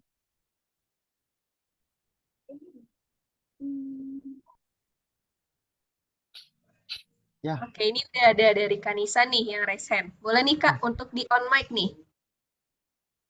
Kalau menurutku sih Kak, mungkin spacing berpengaruh supaya user tahu kalau ini untuk bagian apa, ini untuk bagian apa. Jadi dari struktur informasinya sih Kak yang dipengaruhi kalau kita pakai spacing yang bagus. I see. Oke, keren. Mantap, Mbak Nisa. Thank you. Ada lagi? selain Mas Nathan, Mbak Nisa, Mas Rama nih, yang lain mana nih? Aku tunjuk aja kali nih ya, Kak. Boleh. Mungkin dari Kak Rizky nih. Udah on cam, boleh nih, Kak, untuk open mic. Kalau dari aku sendiri sih tujuannya tuh buat mengklasifikasikan suatu tools yang bakal dipakai sama user gitu. Jadi dari user sendiri tuh nggak kebingungan mau apa sih namanya tadi untuk mengklik yang mana gitu. Jadi tujuan ringkasnya sih buat mengklasifikasi aja atau buat membedakan aja gitu mana antara tools A dan tools B gitu misalnya.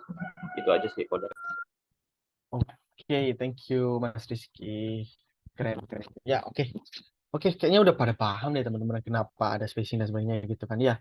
Jadi sebenarnya white space sama proximity ini berhubungan erat sama yang namanya ada konsep Gestalt principle gitu ya. Kalau teman-teman nanti mau baca atau pernah baca gitu. Atau kalau pernah dengar juga namanya UX law gitu ya. Nah, salah satu yang bisa diambil di sini adalah law of proximity yang berhubungan sama spacing gitu. Sebenarnya ada lagi namanya law of common group apa kalau nggak salah gitu sih. Nah, jadi ya fungsinya spacing itu sebenarnya biar ya sebenarnya fungsi utamanya itu sih, biar kita bisa lebih mengklasifikasikan informasi-informasi mana yang perlu dibaca atau di-scan dulu oleh user gitu. Jadi informasi yang benar-benar ingin disampaikan sama kita tuh benar-benar tersampaikan kepada user gitu kan, untuk struktur atau hierarki informasinya itu. Terus selain itu ya kita bakal bisa mempercantik UI-nya kita gitu kan, nggak clutter, terus nggak tumbuk-tumbukan informasinya, semuanya bisa tertata dengan rapi gitu sih. Nah, hubungannya sama law of proximity ini apa? Tadi udah disampaikan sama teman-teman, bagus banget. Yaitu kalau misalnya di sini dikutip dari ilmunya Gestalt gitu ya.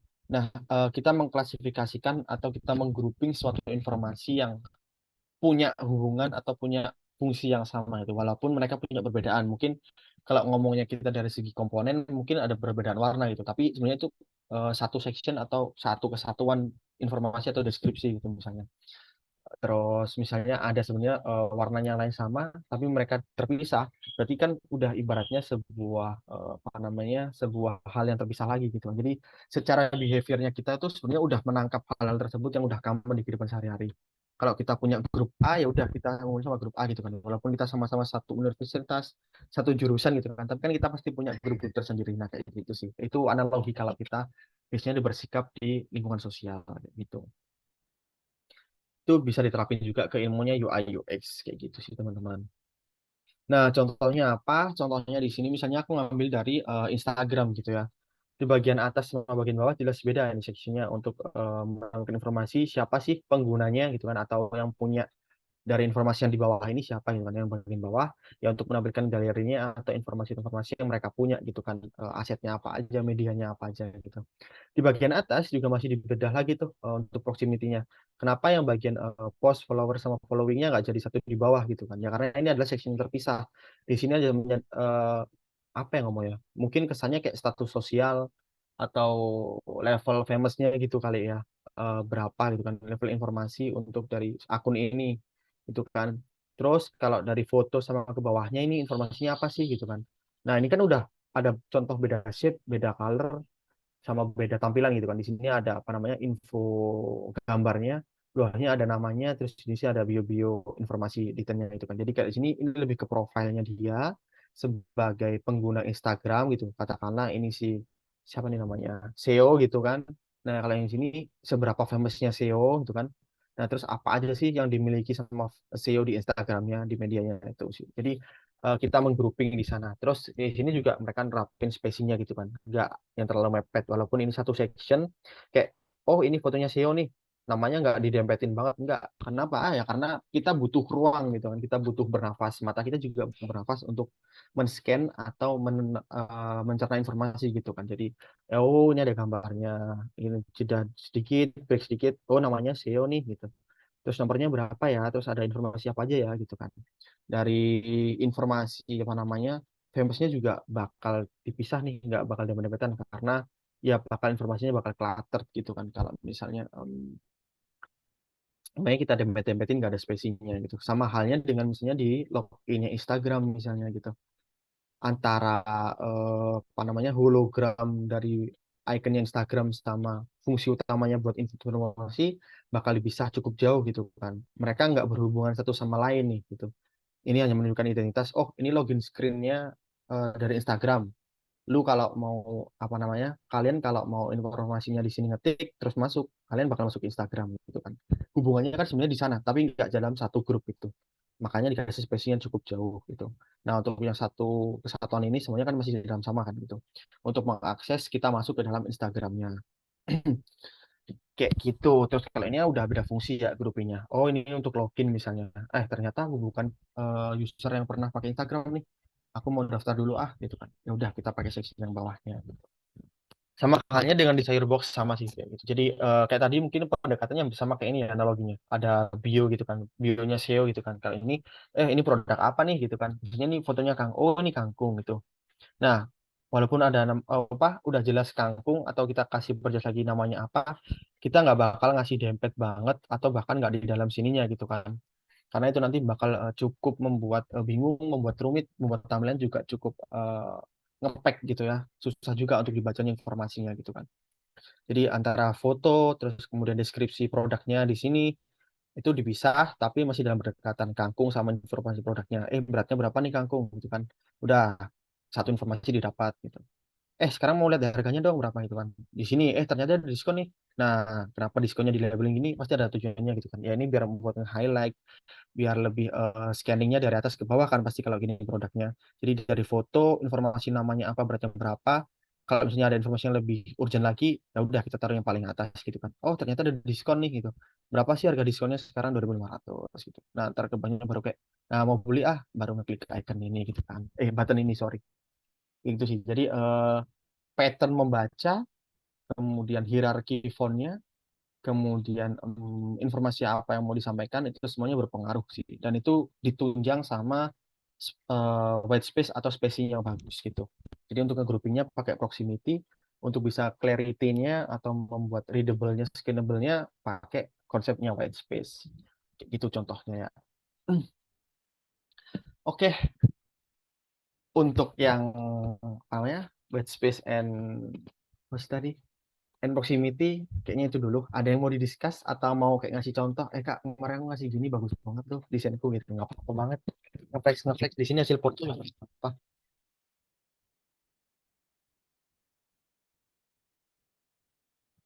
Ada Gimana nggak? nih teman-teman? Kira-kira ada yang mau ditanyain nggak nih ke konsultannya?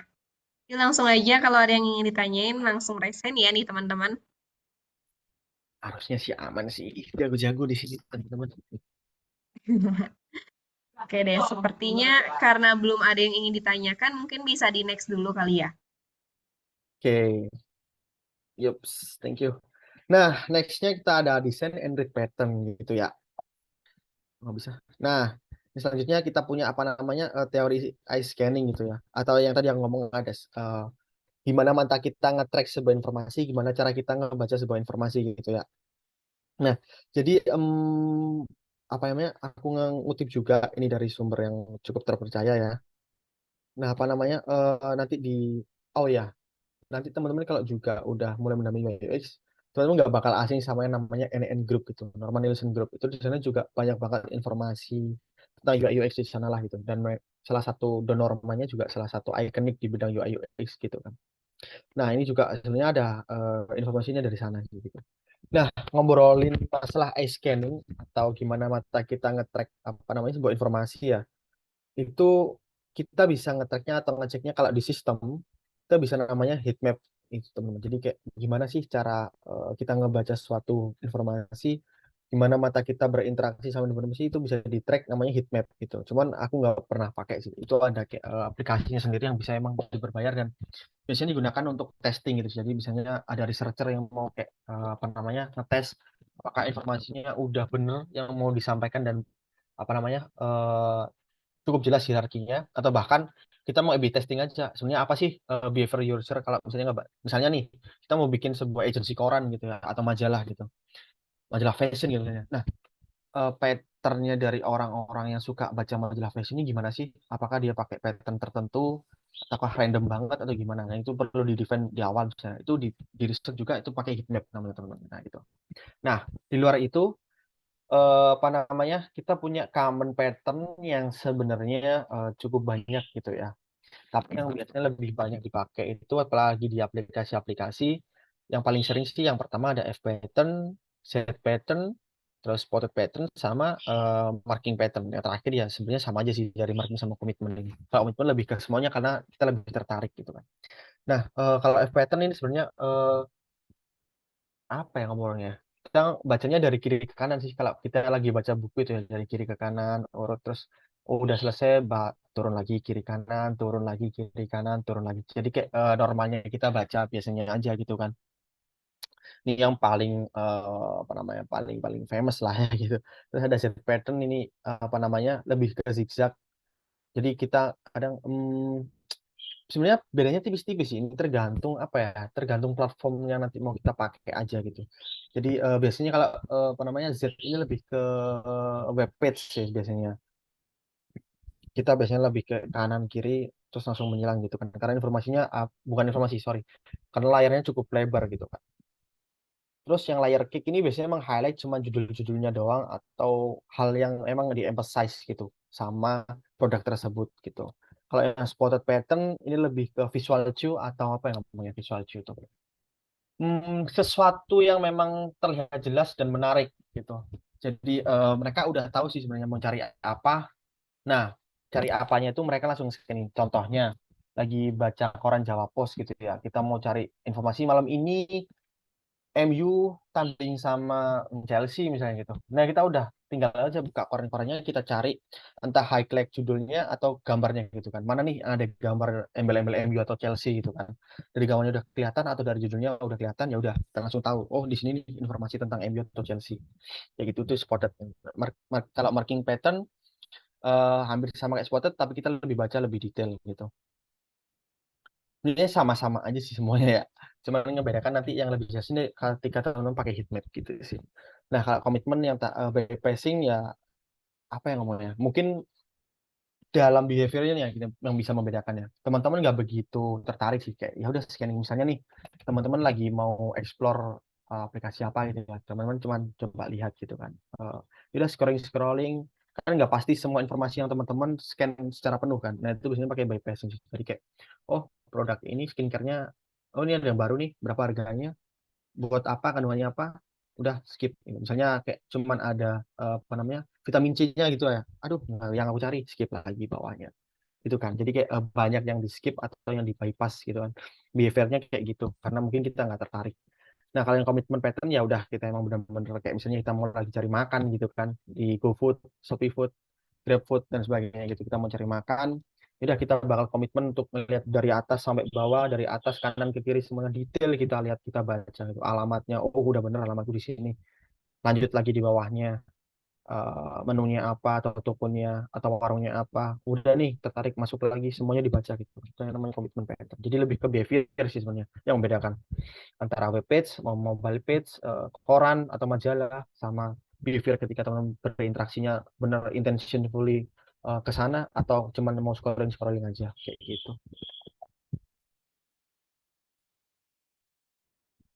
Nah, kalau ngomongin desain pattern atau desain trend, aku nggak bisa ngasih apa namanya, nggak bisa ngasih contoh atau mungkin kalau teman-teman mau mau lihat ya bisa ke sini sih gitu. Banyak platform yang bisa teman-teman akses untuk ngelihat sekarang yang lagi hype apa atau mungkin bahkan kayak yang kemarin contohnya lagi musim corona atau COVID gitu ya. Zaman-zamannya lagi melek investasi semua yang pertama, zaman-zamannya lagi ada NFT, zaman-zamannya Gozali itu lagi booming gitu kan, zaman-zamannya Web3 lagi pada muncul kan semua eksplorasi semua hampir lapangan pekerjaan yang udah mengarah ke sana visionernya cukup jauh mereka buka bidang banget gitu kan untuk Web3 dan sebagainya banyak banget jadinya inspirasi-inspirasi tentang bikin Web3 bikin NFT dan sebagainya gitu misalnya ntar ke depannya ada apa nih mobil listrik gitu misalnya ya atau yang berkaitan dengan automation gitu kan bisa jadi ntar ini inspirasinya ini isinya semuanya kayak misalnya showroom mobil listrik aplikasi buat kayak apa namanya kontrol smart home dan sebagainya gitu kan. Jadi desain trends itu bisa dilihat dari yang pertama tadi trendsnya di global kayak gimana. Yang kedua trendsnya adalah trends yang tadi mungkin Nah, dari segi pattern, oh sekarang patternnya lagi pakai glassmore prism nih gitu. Glassmore prism itu kayak yang semi-semi kaca gitu kan. Atau sekarang lagi musimnya ngebold tulisan gitu. Tulisannya gede-gede banget di highlight buat apa namanya emphasize dan sekaligus untuk desain gitu kan, graphic design. Atau bahkan sekarang lagi musimnya abstrak juga gitu. Ya udah gambar-gambarnya semua disusun, layoutingnya terserah gitu tapi tetap cakep gitu kan atau warna coloring aurora gitu misalnya dicampur warna ungu warna kuning pink dicampur jadi satu di blend gitu gimana caranya nah itu sih cuman itu tergantung dari sana sih. Sekarang global kayak gimana atau trend-trend yang lagi nge-hype kayak gimana gitu kalian teman-teman bisa dapetin inspirasinya di sini di Dribble ini yang biasa ya banyak eksplorasi orang-orang kayak yang tadi aku ambil di contoh di depan di UI komponen ada Behance kalau Behance ini lebih apa yang namanya lebih ke portfolio lebih ke bentuknya presentation. Jadi mulai dari graphic design, marketing, portfolio UI UX itu ada semua di Behance ini. Jadi lebih kalau misalnya mau lihat shot-shot doang atau cuplikan-cuplikan itu lebih baik di Dribble. Kalau mau lihat lebih lengkap presentationnya ada di Behance. Kalau di Awards ini lebih banyak inspiration dari karena di sini setiap setiap apa ya periodically mereka punya kayak challenge gitu sih sana. Jadi ngadain lomba-lomba nah yang menang ntar bakal di highlight lah produknya mereka gitu sih jadi bakal banyak inspirasi yang menarik di sini dari hasil yang memang udah dikerjain dari awards ini lebih ke website sih kalau ini sebenarnya nah kalau Camjo Design ini lebih ke nge-provide sebuah pattern misalnya nih teman-teman lagi butuh nge-benchmark atau butuh lagi explore aplikasi C gitu ya. Tapi teman-teman nggak pernah install, nggak pernah make gitu. Nah, di dalamnya aplikasi C ini apa aja teman-teman butuh tahu, teman-teman bisa lihat di Camjo atau di Mobins gitu. Bedanya apa? Bedanya kalau Camjo ini punyanya orang Indonesia, anak Indonesia, dan sebenarnya ini satu kampusku dulu, cuma aku nggak pernah dekat kenal sama orangnya. Ini sekarang juga UI designer, dia juga aktif di Dribble, dia sering apa namanya nge-shot kayak NFT gitu dulu sama interaksi-interaksi yang cukup keren gitu. Nah, itu salah satu foundernya Kemju. Kalau yang di Mobins ini lebih ke aplikasi luar gitu. Jadi kalau tadi sempat disinggung ada Walmart, ada Spotify, ada SBO, pokoknya aplikasi-aplikasi luar patternnya kalau mau lihat di Mobins ini. Cuman kalau yang Kemju ini masih free, yang Mobins sometimes teman-teman harus subscribe atau mungkin kalau misalnya lagi dibuka free ya bisa bisa dipakai aja sih kalau yang Mobins gitu. Bedanya di situ. Jadi kalau mau lihat desain trends atau desain pattern bisa langsung kunjungin ini atau banyak lagi sih sebenarnya platformnya. Ada Lapa Ninja, ada Island dan sebagainya. Tergantung kebutuhan. Tapi yang paling hype atau yang paling gampang dan banyak juga resource-nya dari sini. Kayak gitu. Itu untuk pembahasan desain dan read pattern. Ada yang mau didiskus kira-kira? Atau bahkan udah ada yang berkecimpung di ini nih, jadi kontributor dan sebagainya nih di sini.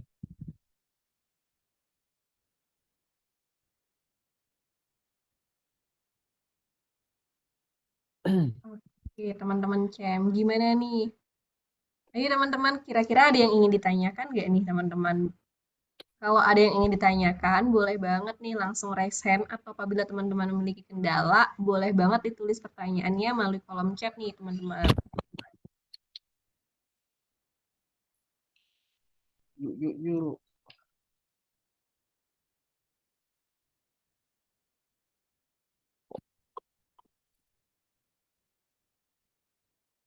Belum kali ya?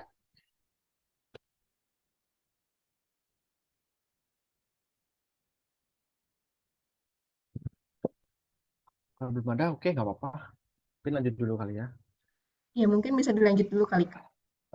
Oke, ya, yang terakhir kita bakal bahas grid rules ya.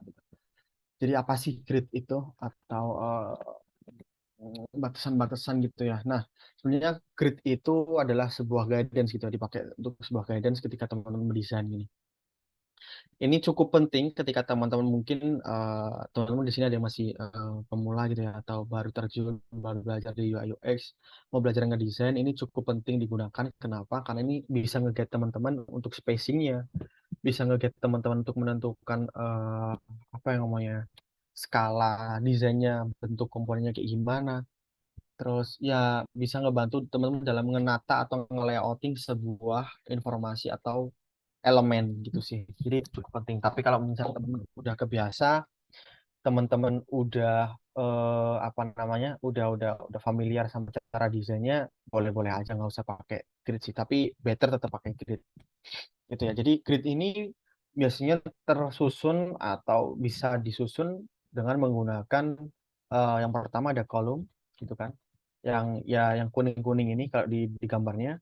Yang kedua ada gutter atau ngomongnya apa ya ngomongnya? Jarak gitu kan antar kolomnya. Kemudian yang ketiga ada margin itu. Margin ini jarak batas terluarnya yang nggak boleh sampai offset lah gitu. Jadi kalau misalnya di bahasa sepak bola, kalau udah sampai ke marginnya berarti kita udah offset gitu kan. Nah, jadi kolom ini ya tadi tempatnya kita untuk mengkonten gitu ya, untuk kita menaruh kontennya, menaruh elemennya di situ. Sedangkan untuk gutter adalah jarak antar kolomnya. Jadi contohnya misalnya nih teman-teman mau bikin sebuah card gitu ya, mau bikin sebuah card, terus habis itu cardnya dibikin persegi misalnya. Nah, jangan sampai teman-teman bikin card itu ujungnya ada di gutter gitu. Karena ini sebenarnya bukan area aktif gitu kan. Ini area pasif gitu.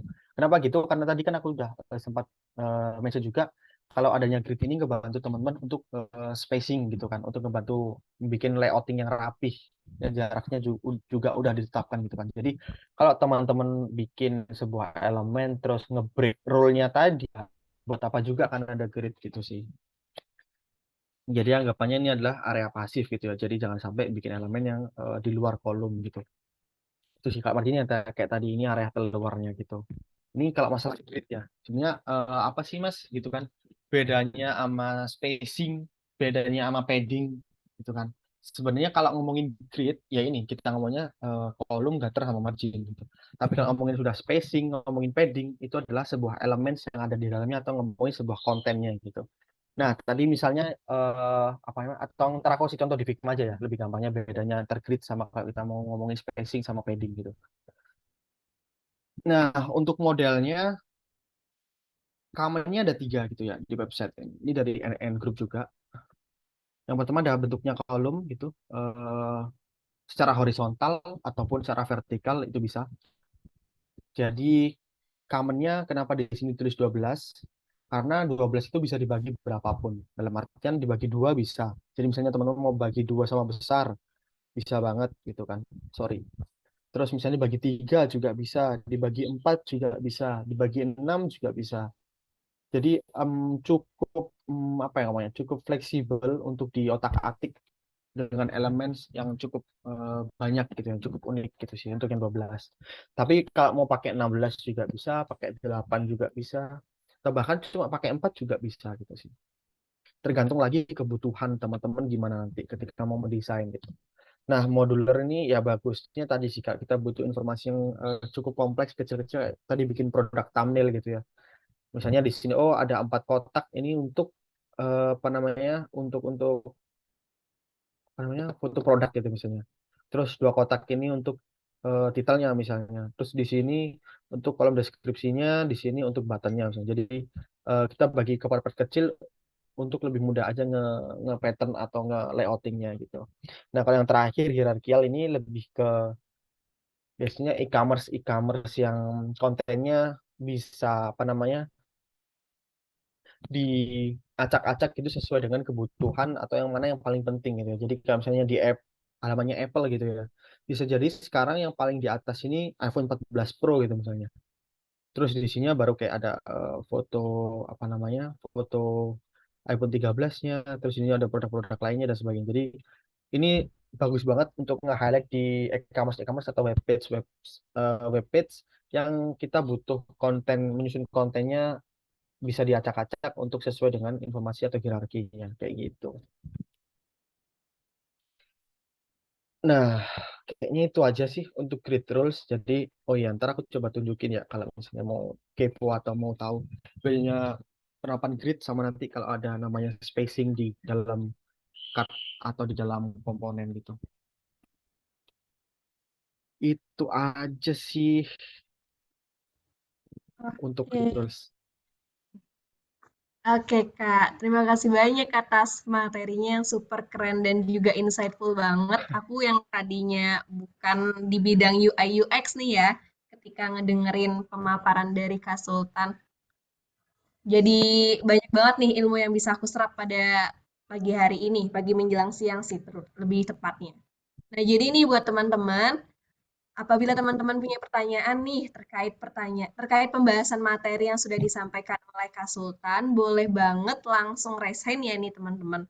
Atau apabila teman-teman punya kendala, bisa disampaikan pertanyaannya melalui link Slido yang sudah dikirimkan melalui kolom chat Zoom.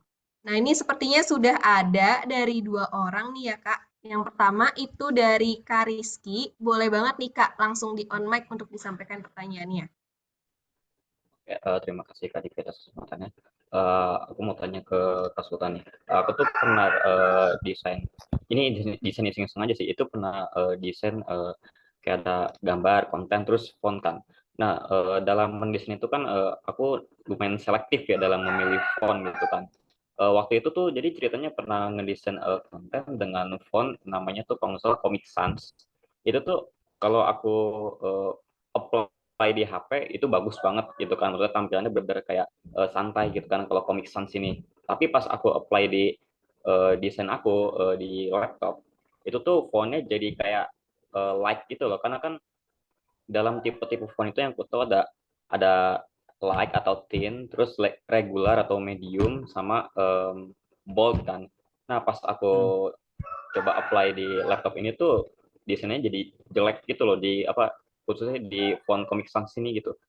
Dan kalau menurut Kak Sultan sendiri tuh maksudnya ada gak sih permasalahan yang sama gitu dalam memilih font gitu, apalagi kan font ini juga istilahnya tuh krusial banget ya buat dimasukin ke desain gitu. Itu aja sih kalau dari aku. Makasih.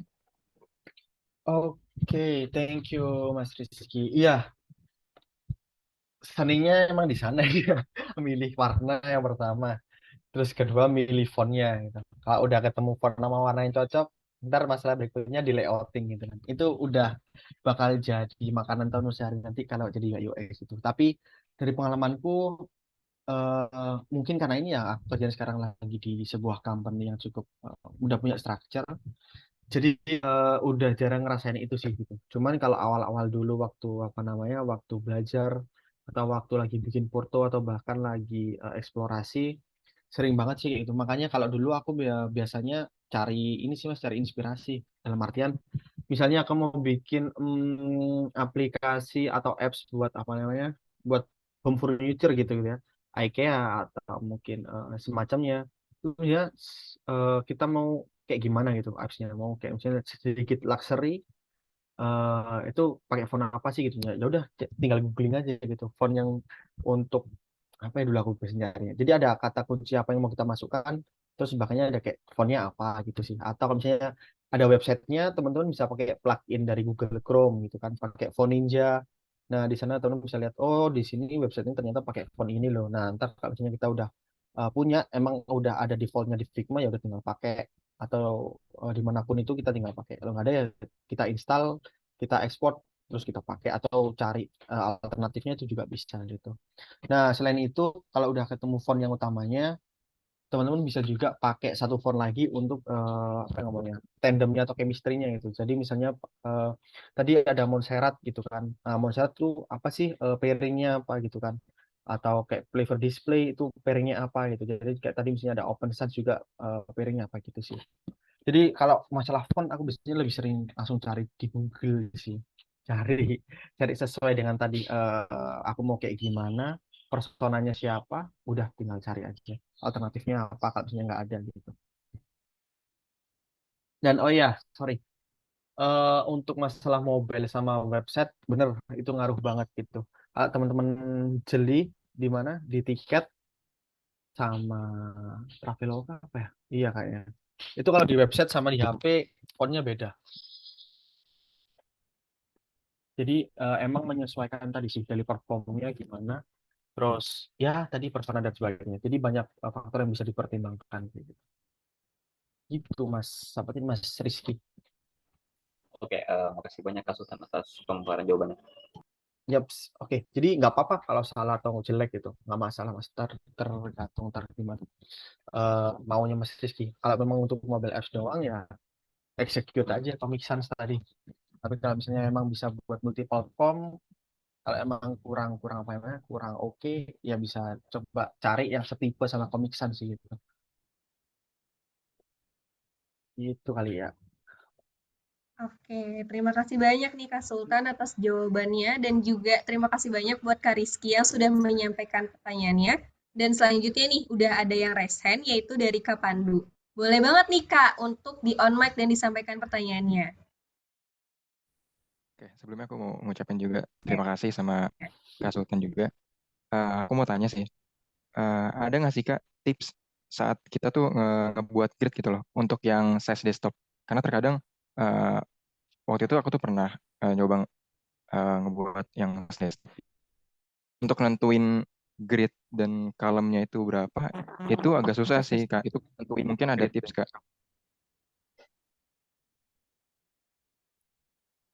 Halo, halo. Suara aku masuk nggak? Masuk Kak. Sorry, habis nge-freeze laptopnya. Boleh diulangin nggak, Mas Pandu? Boleh, boleh. Oke. Aku mau tanya Kak, ada nggak sih Kak tips saat ngebuat grid untuk yang size desktop itu? Soalnya sebelumnya tuh aku pernah ngedesain untuk yang size desktop. Itu untuk nentuin seberapa columns dan juga ukuran dari gutter dan segala macamnya itu agak sulitan itu loh buat nentuin angka pastinya gitu. Kasih. Hmm, Oke, sama-sama. Iya. eh Tipsnya apa ya? Tipsnya ya. Lebih ke ini sih. Yang pertama diperhatiin dulu ininya apa namanya? Widescreen-nya ya atau frame-nya seberapa gede gitu. Antara untuk laptop MacBook Pro misalnya sama untuk Windows yang 14 in yang kayak TUF Gaming atau ROG dan sebagainya itu kan pasti frame-nya beda ya, cukup gede dan sebagainya. Itu yang pertama harus diperhatikan dulu sih. Jadi kalau misalnya ukuran standar ya 1440, 1240 atau 1440 960, aku sih biasanya aku ngikutin itu ya, yang teori 12 tadi, atau aku biasanya pakai teori yang ini lagi panas banget area bisa nggak ya.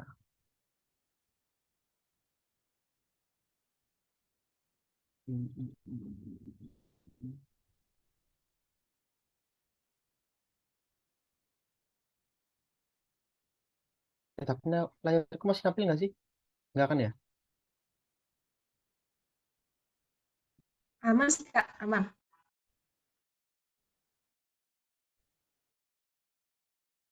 Aman sih Kak.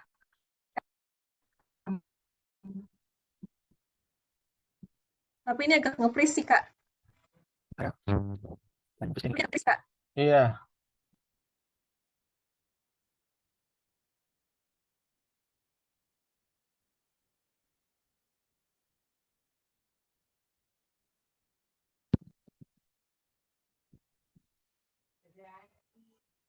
Nah ini kelihatan nggak?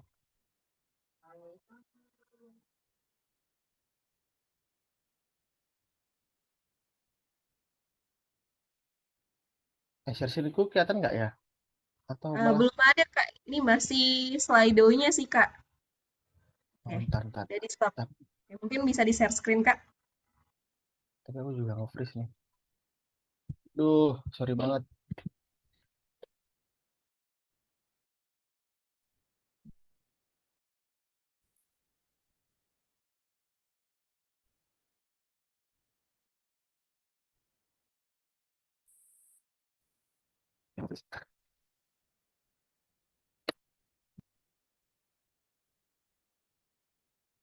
Ntar ya, aduh, sorry banget.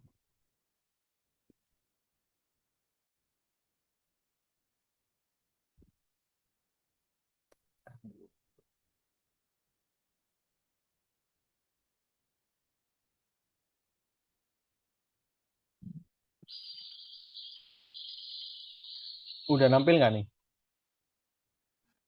Udah Kak, aman kok Kak.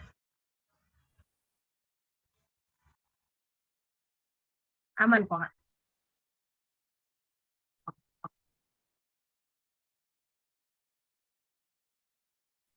Aman ya.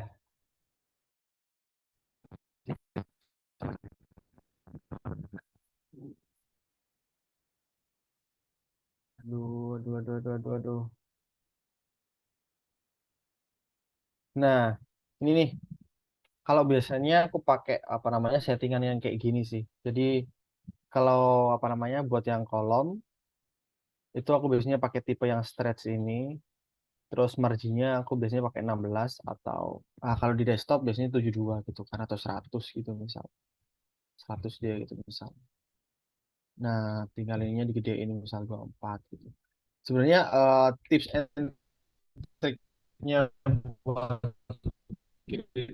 ini nggak ada yang paham sih mas gitu.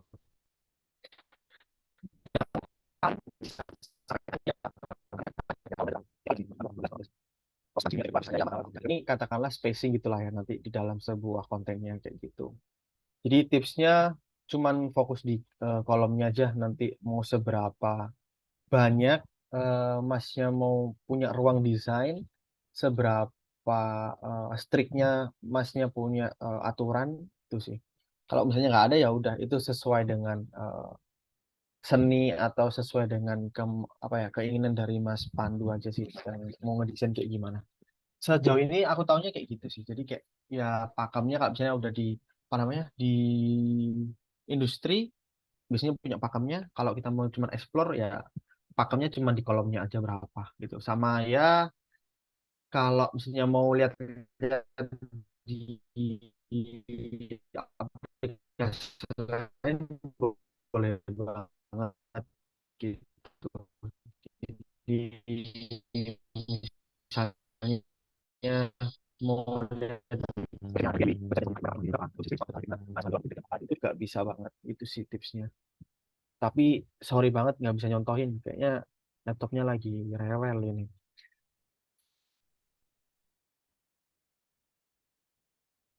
Oke.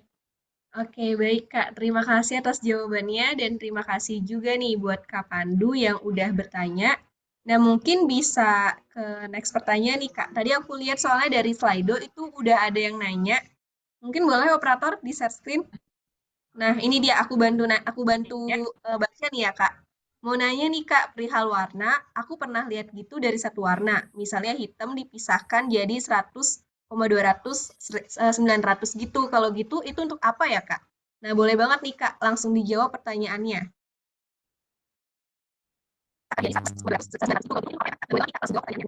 Oke, aku matiin kamera sebentar ya. Oke Kak, aman. Sorry, sorry. Oke. Mau nanya kamu ya warna aku pernah lihat dari satu warna. Oh iya, ya itu buat apa namanya sis apa yang ngomongnya? Hmm, apa namanya tint and shade gitu ya. Itu untuk tint and shade dari setiap warna sih. Jadi kita kan tadi punya base warna misalnya. Kita misalnya nih kita mau pakai warna 4 warna gitu ya buat desain kita. Ada warna hitam sama putih gitu ya. Enggak, sorry. Ada hitam, ada biru, ada kuning, sama ada merah gitu misalnya. Nah, tiap bis-bis warna yang udah kita punya tadi itu diturunin dari tint sama shades-nya. Buat apa sih keperluannya tadi? Keperluannya adalah kita nggak kita bisa mainin tint and shade itu untuk jadi sebuah desain yang cukup bagus gitu. Misalnya dari warna biru aja gitu. Apa namanya? Misalnya kita mau nge-highlight dari atasnya gitu ya, itu pakai warna biru base gitu. Terus bawahnya kita pakai warna yang lain gitu. Tapi dari satu warna biru. Nah, itu yang dipakai dari warna tadi. Misalnya base-nya biru 500 gitu ya. Nah, nanti warna teksnya misalnya biru 900. Itu kan mendekati hitam kan gitu. Terus nanti kalau misalnya ada mau mau elemen yang lain bisa pakai warna biru 100 atau bahkan pakai hitam yang 100 untuk jadi abu-abu misalnya gitu. Jadi itu sih, itu lebih ke variasi warna tint and shade-nya kalau kita udah punya guidance warna gitu. Nah, itu nanti arahnya juga ke mana? Ke desain sistem. kayak gitu. Jadi coloring kayak gitu tuh untuk tadi variasi warnanya. Jadi teman-teman kalau mau aplikasiin warna, nggak melulu harus ganti warna kayak tadi sih. Misalnya walaupun punya 4, nggak melulu 4-4-nya bisa dipakai gitu. Ya bisa jadi cuman butuh warna biru tapi diubahin end shade-nya itu udah masuk.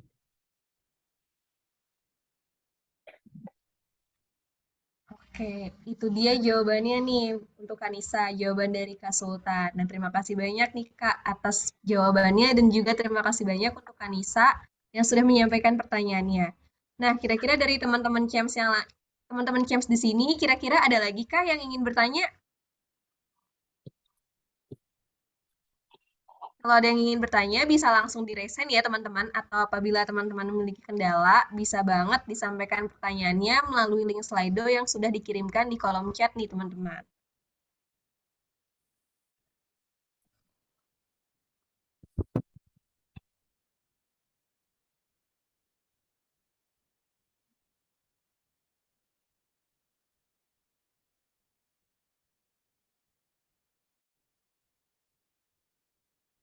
Sekarang aku coba kasih slide-nya ya. Share ke teman-teman boleh kok slide-nya.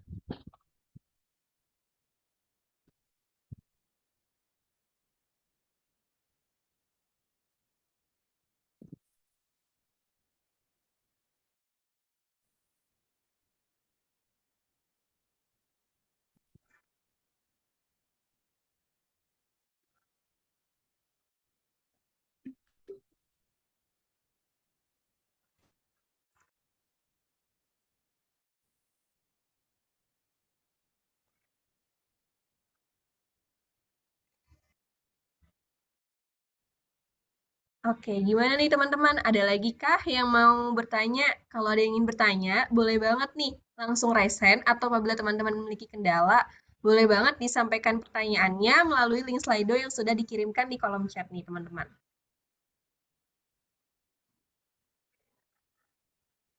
Gimana nih teman-teman? Kayaknya di sini teman-teman Cem di sini tuh udah pada paham-paham nih ya terkait materi yang tadi sudah dijelaskan sama Kak Sultan nih. Oke, berhubung teman-teman Oke, berhubung dari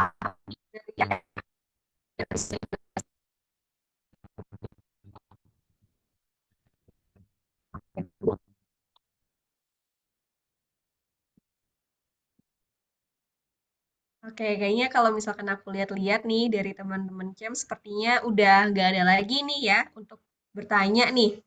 Aku hitung mundur nih ya. 3, 2, 1. Oke, jadi karena teman-teman Cem di sini udah nggak ada yang ingin bertanya lagi, maka aku tutup sesi Q&A kita pada siang hari ini. Nah, karena berhubung tadi pemaparan materi dari Kak Sultan dan juga sesi Q&A kita sudah selesai nih ya Kak, kami dari tim Jago Cem nih ya Kak Sultan, kami punya kenang-kenangan sedikit nih buat Kak Sultan dalam bentuk e-sertifikat. Jadi aku izin untuk mendokumentasikan sesi ini ya Kak. Nah, untuk operator boleh dibantu untuk dokumentasinya? Kak. Oke, aku bantu dokumentasi ya. Mungkin teman-teman bisa on cam juga. Dan Kak Sultan bisa on cam, Kak? Oke, Bisa kayaknya. Semoga nggak freeze ya. Oke, aku hitung mundur. 3, 2, 1. Oke, sekali lagi. 3, 2, 1. Oke, udah.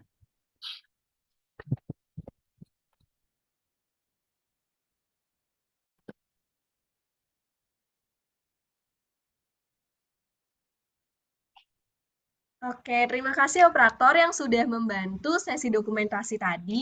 Tapi nih ya Kak, karena di sini teman-teman CEMS baru banget nih kenal sama Kak Sultan dan sepertinya kayaknya ini hari terakhir kita buat ketemu sama Kak Sultan. Jadi alangkah lebih baiknya nih Kak, kita adakan sesi foto bareng dulu nih sama Kak Sultan buat kenang-kenangan nih untuk teman-teman CEM dan juga mungkin kenang-kenangan untuk Kak Sultan nih. Nah, buat teman-teman di sini yang udah hadir, boleh banget nih untuk on cam nih ya teman-teman. Aku tunggu sampai jam 11.41 nih. Yuk, yuk pada on cam nih teman-teman.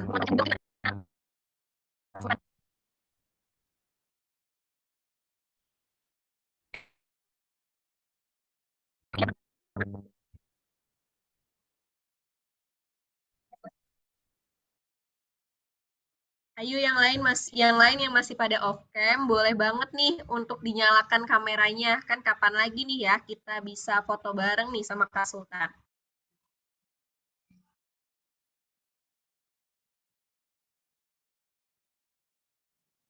Oke, sepertinya sudah mulai banyak nih ya yang on cam. Jadi mungkin untuk operator bisa ditolong dibantu untuk sesi dokumentasinya.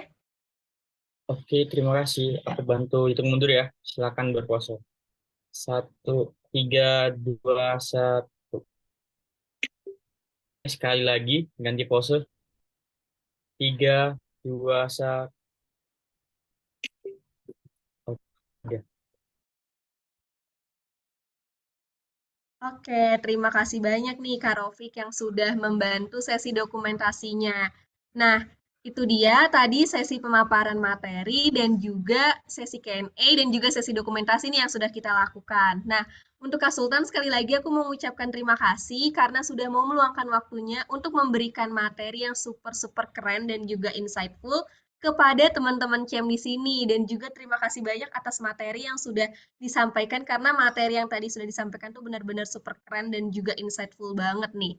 Nah, jadi apabila Kak Sultan nih memiliki kegiatan lain, boleh banget diperkenankan untuk meninggalkan Zoom meeting ini ya Kak Sultan. Terima kasih banyak Kak Sultan. Oke, ya izin live ya teman-teman. Thank you semuanya. Oh ya, ntar aku titip ke temen aja jago aja ya slide-nya. Ntar bisa dikasih ke teman-teman kok. Ntar aku tambahin resource-resource yang bisa buat belajar lah gitu. Oke, siap Kak. Terima kasih banyak Kak. Bye. Oke, nah itu dia tadi sesi pemaparan materi nih ya, yang super keren banget dari Kak Sultan tadi. Nah, berhubung sesi pemaparan materi UI UX pada kelas siang hari ini itu udah mau hampir selesai. Nah, sekarang aku mau ngasih tahu info penting dulu nih ke teman-teman, yaitu terkait tugas proyek dari kelas siang hari ini. Nah, untuk tugas proyeknya nih, boleh operator untuk di-share screen? Oke, ditunggu sebentar nih ya teman-teman. Soalnya di aku masih hitam layarnya. Oke, nah ini dia untuk tugas proyek pada siang hari ini. Jadi teman-teman itu bisa mengakses linknya nanti itu di jam 1 melalui link yang sudah dikirimkan melalui kolom chat atau yang ada di layar kalian ini ya teman-teman. Dan untuk deadline-nya sendiri dikumpulkan paling lama tanggal 26 Februari di jam 23.59 submit buat mengerjakan. Jangan sampai lupa untuk mengerjakan tugasnya nih ya teman-teman. Karena kalau kalian sampai lupa, itu tuh bakalan ngaruh banget nih buat sertifikat yang nanti kalian dapatkan nih. Nah, oke, itu dia tadi assignment untuk kelas pada siang hari ini. Nah, selain tugas nih ya, aku juga mau nge-announce beberapa info penting nih ya teman-teman. Yang pertama, itu adalah teman-teman jangan lupa untuk mengisi link presensi dari kelas pada siang hari ini. Nah, untuk link presensinya nanti akan dikirimkan oleh operator melalui kolom chat Zoom. Oke, nah ini dia nih link presensi pada kelas siang hari ini. Jadi buat teman-teman nih yang udah hadir pada siang hari ini, jangan sampai lupa untuk mengisi link presensi dari kelas UI UX pada siang hari ini. Karena kalau sampai kalian lupa nih buat ngisi, aduh sayang banget nih ya. Karena kalau misalkan dari kelas-kelas kemarin itu ada yang udah hadir, bahkan aktif bertanya, tapi lupa untuk ngisi link presensi. Kan nanti tuh jadinya absensi kalian di tim Jago Cem itu jadinya alfa nih ya teman-teman. Dan itu bakalan ngaruh banget nih buat sesi mendapatkan sertifikat nanti nih teman-teman. Nah, itu dia tadi info pertama yang udah aku announce ke kalian. Dan info yang kedua itu aku mau nge-announce tentang kelas UI UX berikutnya nih. Nah, jadi untuk kelas UI UX berikutnya nih bakal diadakan di tanggal 4 Maret 2023 di jam 10 pagi. Jadi buat teman-teman jangan sampai lupa untuk mengikuti kelas berikutnya ya. Dan aku harap teman-teman di sini nih ya untuk menaruh jadwal kelas UI UX berikutnya ke Google Calendar, ke Notion, atau aplikasi planner apapun itu. Biar teman-teman itu nggak ketinggalan untuk kelas berikutnya. Kan sayang nih ya, kalian udah dapet ilmu pada hari ini, tapi berikutnya kalian bolos gitu kan, jadi bolong juga ilmunya. Jadi kalian dapat ilmunya cuma setengah-setengah tuh. Nah, oke, itu dia kelas hari ini teman-teman. Karena tadi di awal kita sudah mengawali kelasnya dengan berdoa, maka alangkah baiknya kita menutup kelas ini dengan berdoa menurut agama dan keyakinan masing-masing. Berdoa dimulai. Berdoa dicukupkan. Nah, sesi kelas pada siang hari ini sudah selesai teman-teman. Jadi terima kasih yang sudah menghadiri dan mengikuti kelas pada siang hari ini. Aku Divya pamit undur diri. Terima kasih dan see you on the next class. Bye-bye. Bye.